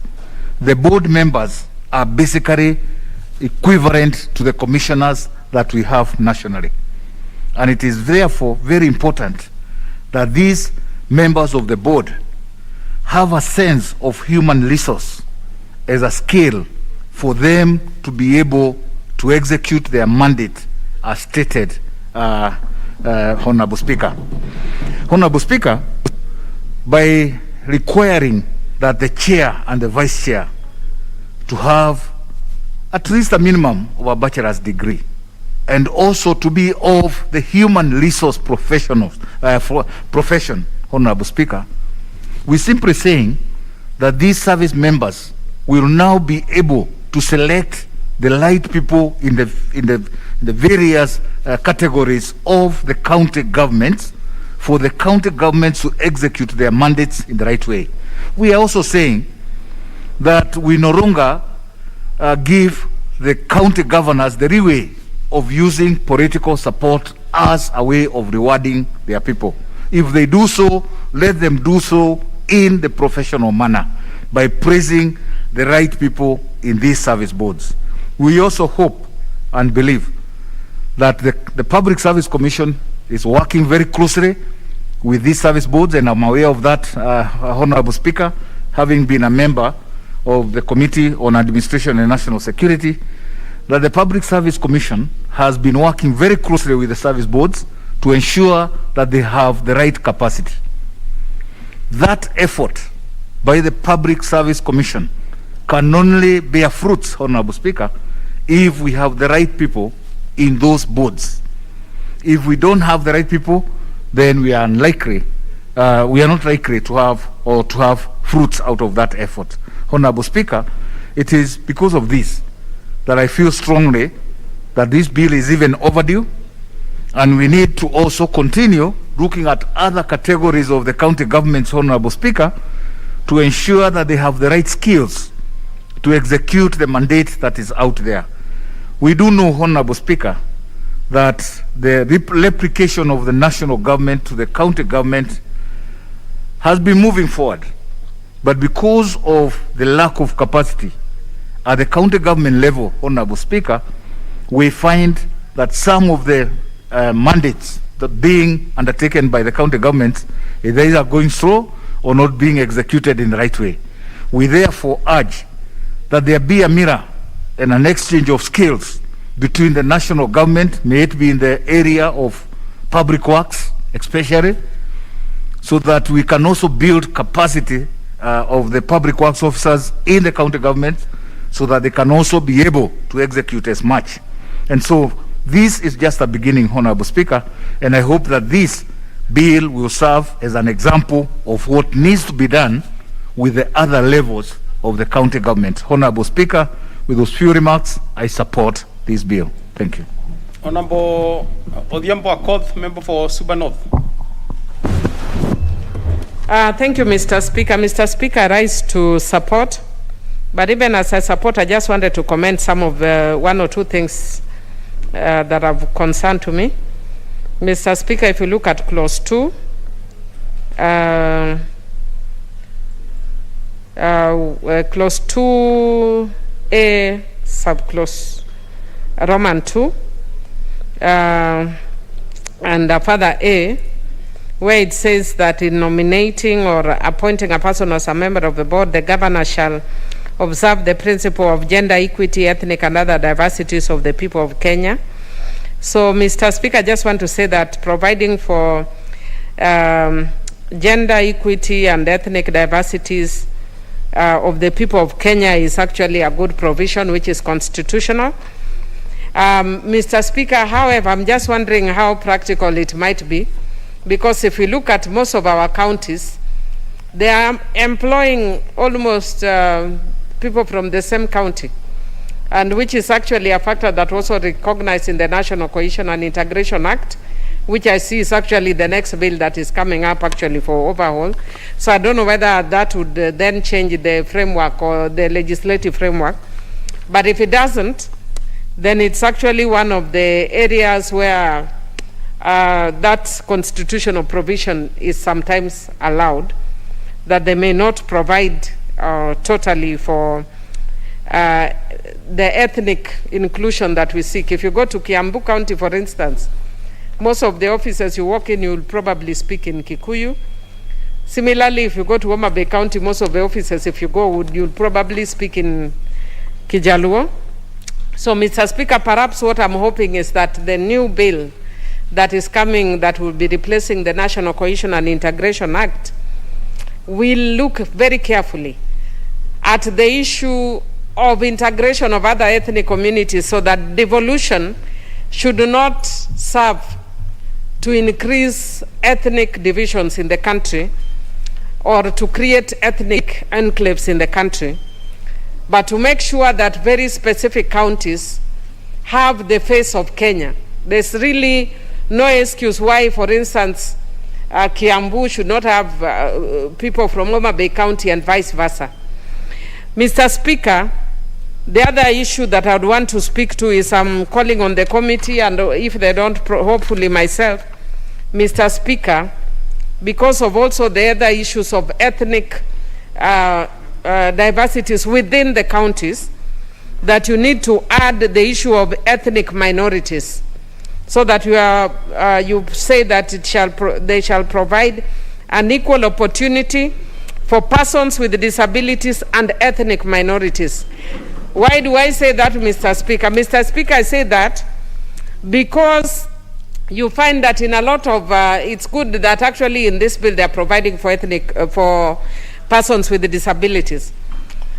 But you find in a situation like a place like Migori, for instance, if you don't check out very carefully, then you find a community like the Kurias that may not be included. If you look at a place like Homa Bay, if you don't look carefully, you might find that the Subas may be excluded. Like, Mr. Speaker, if you look at the former, the last county government, we had two CECs that were from Suba. And we actually had one senior officer who was from Suba, actually two. All four were removed and none were replaced by Subas, Mr. Speaker. And as an ethnic minority, if that is not entrenched in the law, then you will discover that there are areas or certain communities that will be left out. Mr. Speaker, it's a good thing that there is provision for academic qualifications. And in subclause B, it says section 3, by deleting paragraph C and substituting with the following: in the case of the chairperson, possess a minimum of a bachelor's degree from a university recognized in Kenya. Mr. Speaker, even though this sounds like a good provision, my only concern is how consistent is it with the current debate that is going on, where we are saying it is discriminatory to require MPs and MCAs to have degree certificates. And Mr. Speaker, if we are saying we do not want MPs and MCAs to have degree certificates, why then do we want a chairman to have a degree certificate? Why do you want to set a bar much higher for a chairman than for an MP or an MCA? So, Mr. Speaker, let us be consistent, especially on issues of principle. If we don't need a degree at the MP level, and we don't need a degree at MCA level, then we don't need it for our chairman, really. Why are we making a chairman have a degree? So for me, I would want the committee to reconsider this, that if we do not want if we don't want MPs to have degrees, then don't get a chairman to have a degree. What are they going to discuss that is much greater than what MPs can be discussing in this House? Mr. Speaker, having said that, I also want to indicate, Mr. Speaker, I just want to indicate that even as I'm speaking, my dear sister, Honorable Eve Obara, is telling me that is not correct, and I actually have the bill. She doesn't have. And the bill is saying very clearly, possess a minimum of a bachelor's degree from a university recognized in Kenya. And the other issue, which is very clear, is that under, it is in record in this House that people have called for the lowering of a degree to degree certificate. Order, accord. What is out of order on about Ching? Mr. Speaker, I thought I'm Ochieng. It's a member for Migori. Yes. Are you a member for Migori? She is a member for Migori. Honor for Ochieng. Thank you very much, What Mr. is out of Speaker. order? I think it is not in order for the honorable member to refer to the debate which is still going as rumors of people calling for non-degree qualification for MPs as a point of reference in this discussion, because I think this is a ranking member, and I am aware that as far way back as 2013, this House passed actually that MPs should have at least a degree. So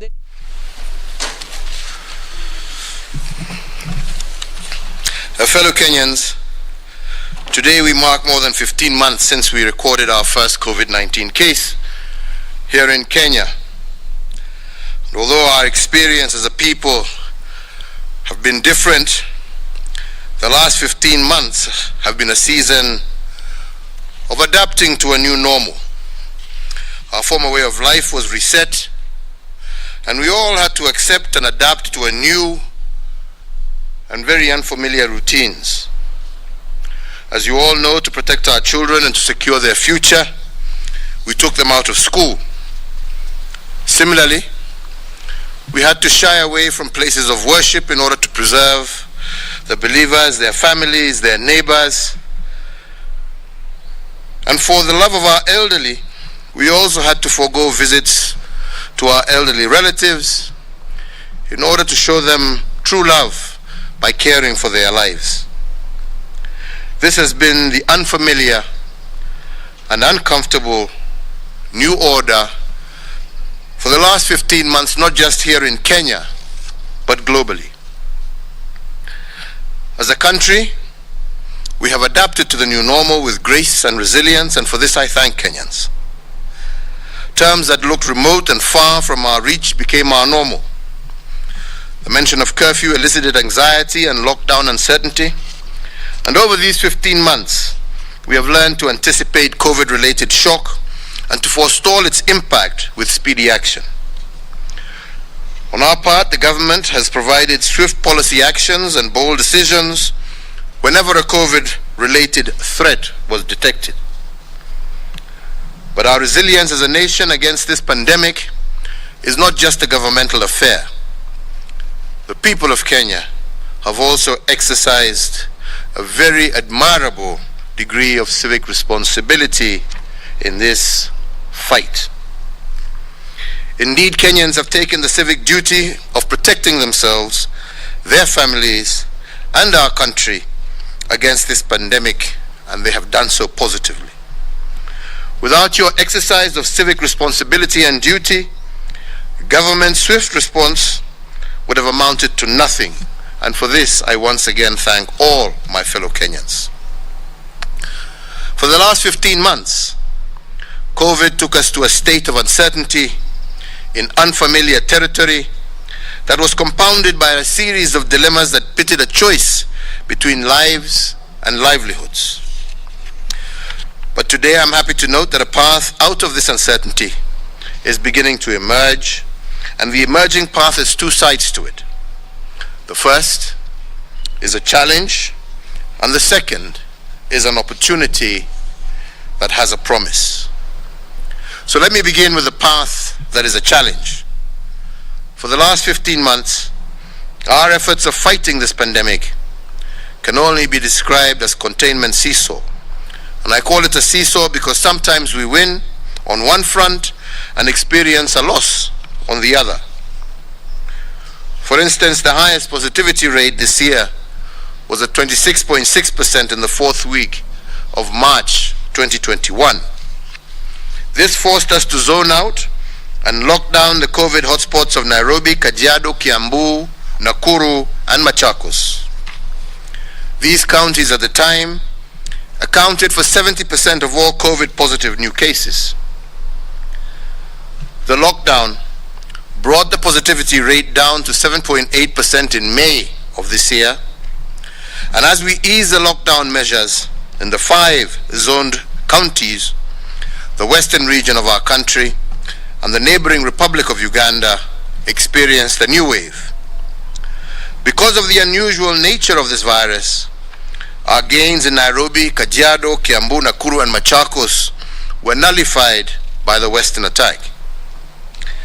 Now Busia, Kakamega, Nyamira, Kisii, Migori, Siaya, Homa Bay, Kisumu, Trans Nzoia, Bungoma, Bomet, Vihiga, and Kericho are on heightened containment measures from the 17th of June of this year.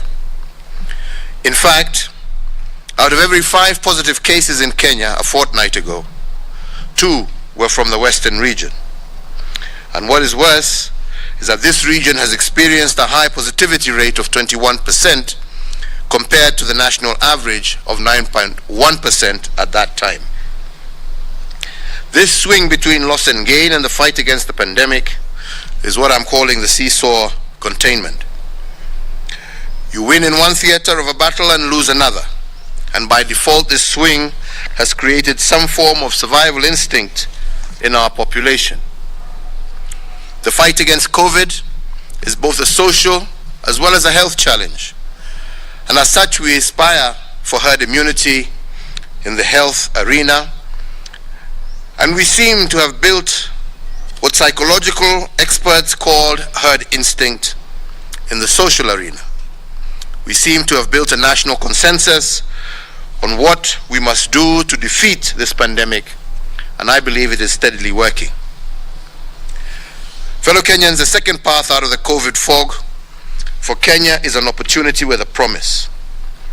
When we reported the first case of COVID-19 more than 15 months ago, the idea of a vaccine was nowhere in our minds.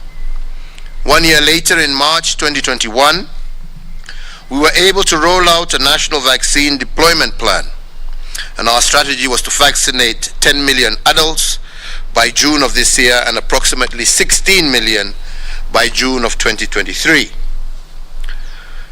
But inspired by acceleration doctrine, which is about constantly increasing the speed of achieving our goal, we revised our vaccine plan, and instead of vaccinating 10 million adults by June of 2022, we expect that we will vaccinate the entire adult population of Kenya, which is 26 million people, by the end of this year. In fact, by Christmas of this year, we intend to have vaccinated over 10 million adults, according to our experts, and we will have built a capacity to vaccinate 150,000 people every day as of August of 2021. And this accelerated plan will be aided by a few swift, bold actions and programs. For instance, we have already ordered 10 million vaccines from Johnson & Johnson, with the first consignment arriving in Kenya in August of 2021. But in the process of negotiating with this company, we also have managed to get a lower price. for the price of 10 million vaccines, we will be able to have them deliver 13 million doses. And because the Johnson & Johnson vaccine is administered using a single shot, the speed of rolling out our vaccination program will therefore be accelerated. Using these vaccines and others in the pipeline, this is how we will vaccinate over 10 million Kenyans by Christmas of 2021 and 26 million Kenyans by the end of 2022. And if a vaccine for underage populations is registered by early next year, we intend to vaccinate an extra 4 million young adults by June of 2022. With a vaccinated population of 30 million people, this will allow us to begin the journey for herd immunity against this pandemic, and this is our intention for the next 12 months. In that regard, and following consultations with the Council of Governors, and also with the advice of the National Emergency Response Committee to COVID-19 and the National Security Council, today again I issue Public Order number 4 of 2021. And that is number 1, that the hours of curfew are maintained at between 7 p.m. and 4 a.m. in the COVID-19 hotspots which comprise the counties of Kisumu, Siaya, Homa Bay, Migori, Busia, Kakamega, Vihiga, Bungoma, Kisii, Nyamira, Kericho, Bomet, and Trans Nzoia up to the 31st of July 2021. That for the rest of the territory of the Republic of Kenya, the nationwide curfew shall continue to be observed from 10 p.m. to 4 a.m. for a further containment period of 60 days. That excluding the above-mentioned counties, in-person worship and congregational worship shall continue to be conducted in keeping with the one-third capacity rule and in accordance with the guidelines of the Interfaith Council. That the prohibition against public gatherings is extended for a further 60 days. That all persons coming into the country must be in possession of a negative COVID-19 PCR certificate acquired no more than 96 hours prior to arrival into the country, with the PCR certificate also having been validated by the trusted travel platform for those traveling by air. That duly classified and licensed hospitality establishments must continue to adhere to the guidelines issued by the Ministry of Health. The establishments must also ensure the adoption of and compliance with the tourism safe travels protocols developed by the hospitality sector themselves. In regards to funerals, cremations, and other interment ceremonies, it is directed that these ceremonies shall be conducted strictly within the 96 hours of confirmation of death. That the attendees, officiators, and facilitators of funerals or graveside cremation ceremonies shall be limited to 100 persons in total. That the attendees, officiators, and facilitators of wedding celebrations, of marriage or traditional union ceremonies or rites of passage, and all other similar events or ceremonies shall be limited to 100 persons in total. That all hospitals are directed to limit the number of visitors for hospitalized patients to 1 visitor per patient per day, and that all other rules, guidelines, and protocols not reviewed through this public order shall continue to apply until otherwise notified. Fellow Kenyans, let me conclude with just 2 thoughts. First, it is now clear that we cannot exclusively depend on foreign partners and their systems to resolve our health crisis. And in that regard, we must substantially prepare ourselves for the next crisis before it knocks on our doors. As a government, we are addressing this matter through a medium-term and a long-term strategy. In the medium term, we will be building in Kenya a fill and finish plant. The plan being to import the COVID-19 vaccine unpackaged and finalize the logistics of filling and packaging here in Kenya. This will save us on time and will make us a supply hub for the East and Central African region. Our long-term strategy is to set up a human vaccine center, and as to this regard, I have directed a multi-agency team to activate this plan and to focus not only on the COVID-19 vaccine, but on any other human vaccines that are needed in our country and in our region. The national quest to produce human vaccines here in Kenya will elevate our nation as a producer for both human and veterinary vaccines that we currently supply to Eastern Africa all the way to Morocco in North Africa. The second thought is about the uptake of the COVID vaccine. Once we begin the mass rollout in July this year,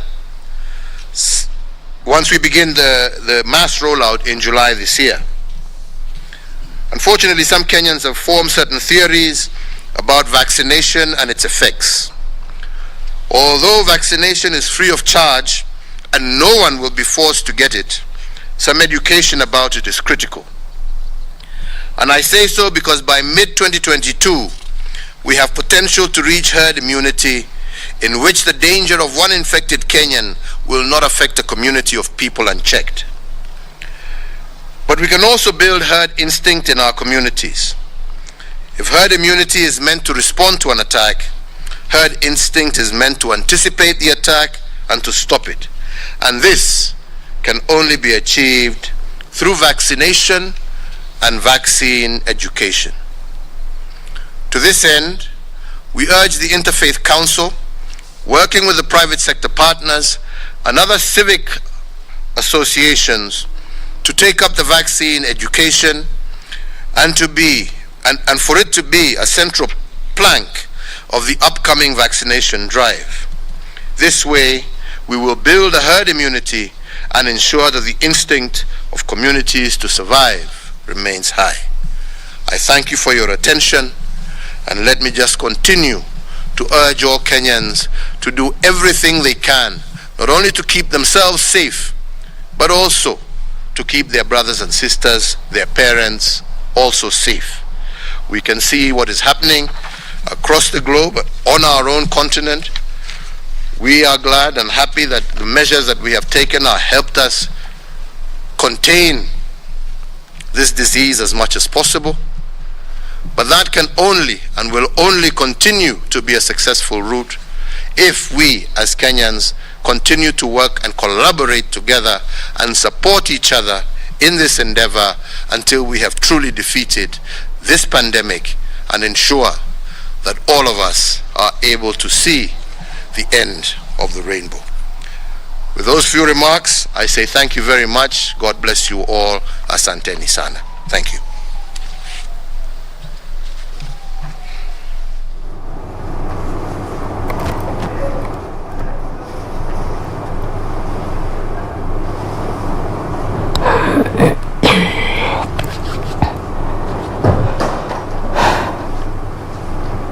Well, that was President Uhuru Kenyatta addressing the nation, stating that various COVID-19 measures have been put in place to address the COVID-19 pandemic that the country has been grappling with for the past 15 months.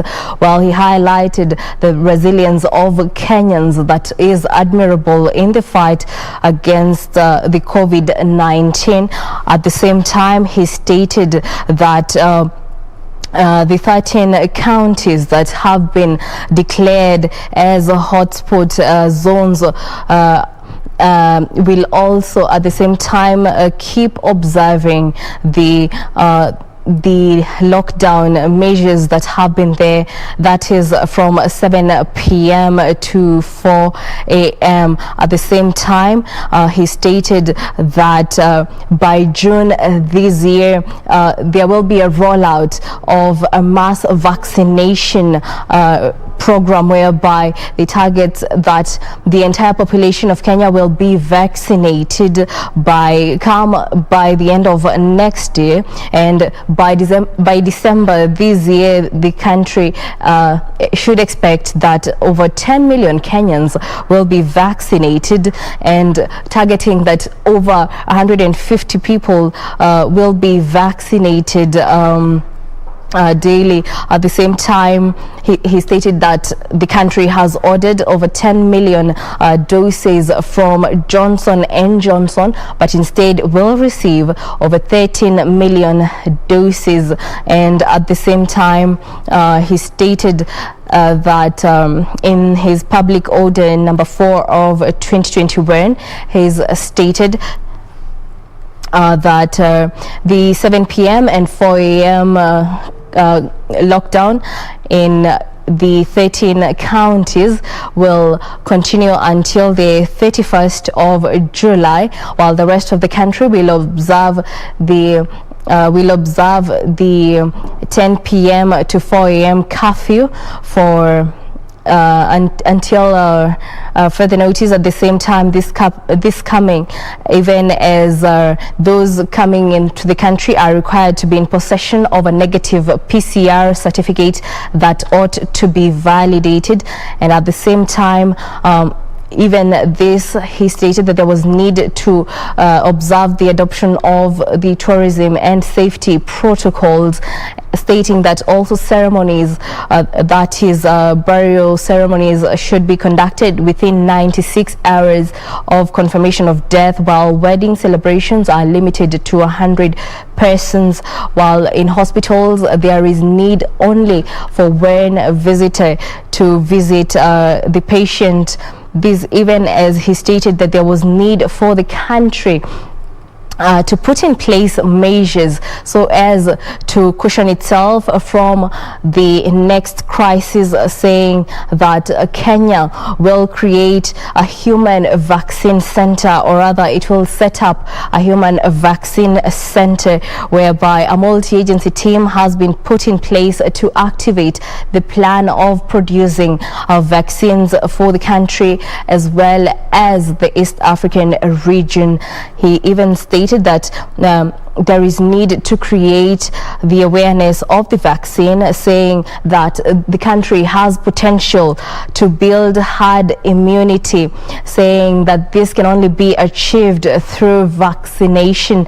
This, even as he called on members of the clergy to be at the forefront of creating awareness on the need to get the jab. Well, those are some of the updates that President Uhuru Kenyatta this evening has addressed at State House, Nairobi. We now return to normal programming. Thank you so much.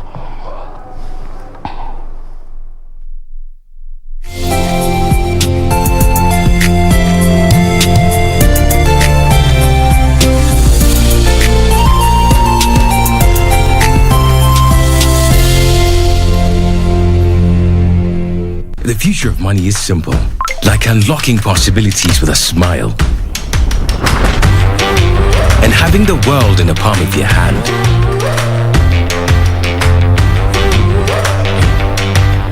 It's the ability to touch many lives at the same time and turn your dreams into reality.